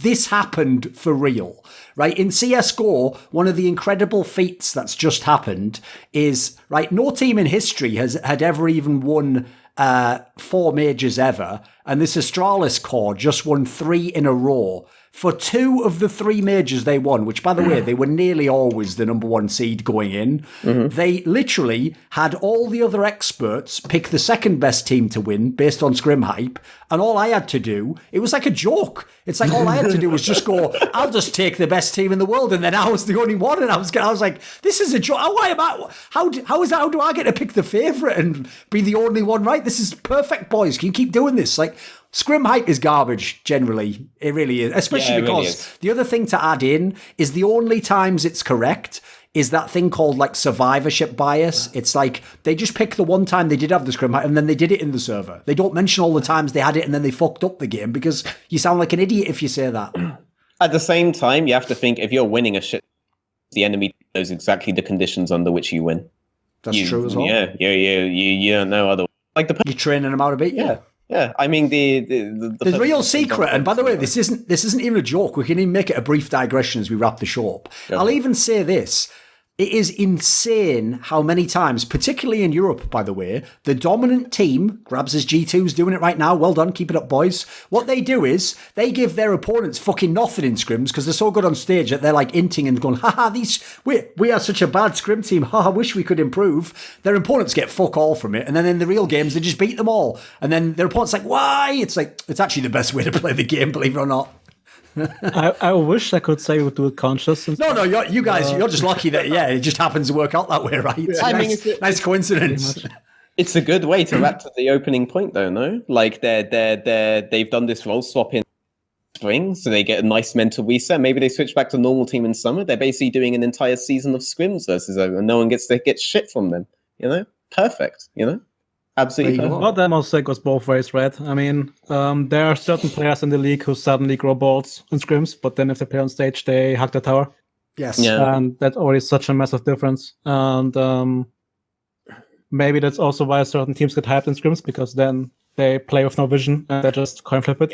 Yep. Like we often have, not often, but it happens that we look at the replay and like, oh my god, they're so insane. We look from the vision and like, no, they're just fucking retarded. They shouldn't be there. Like they should die there, and they just flip it, and they win a game of it. Congratulations, But I also think then that's some coaching stuff as well, right? To like point that out. Back to Schalke, just because we opened that can. I look at them at jungle and I don't see how they win against good teams, especially because Dreams is the guy who supports mid jungle, and if mid jungle already is not functioning or good enough, then him roaming there won't help, and then forgive him is alone for no reason. So I don't see the hype from Schalke is coming from.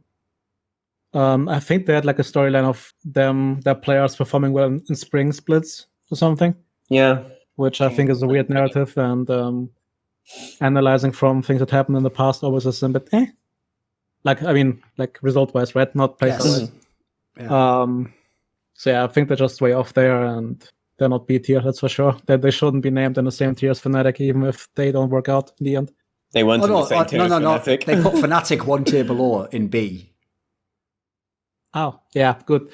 See, I was even doing them a favour. I didn't even mention that part. I just kept it minor flame, Yeah, okay. I don't even know where that one comes from. I'm going to guess they've also maybe heard scrim shit and they were like, oh, it might not work. It's like, all right, mate. Good maybe, I mean, I played Devil's Advocate. Maybe they really tried to hype Forgiven up just to get the storyline out I think there. they did a bit. Yeah, maybe. And then people were like, "Oh, Forgiven is back, and oh, they're gonna be good." And then they watched Schalke, and then they take 2 weeks to realize the team is not that great. But that could be the reason. I'll just give everyone a quick detail on that as well, just from the world of analysis.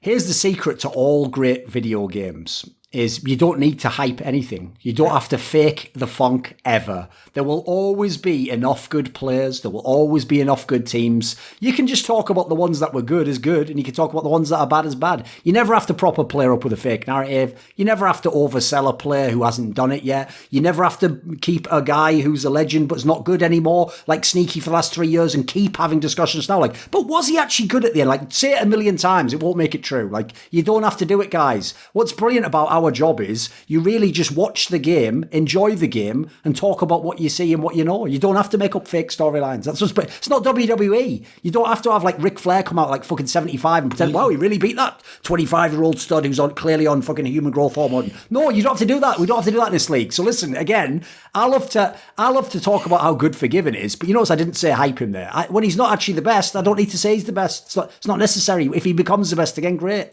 Till then, he's just a Greek guy telling me why it's always the jungler's fault.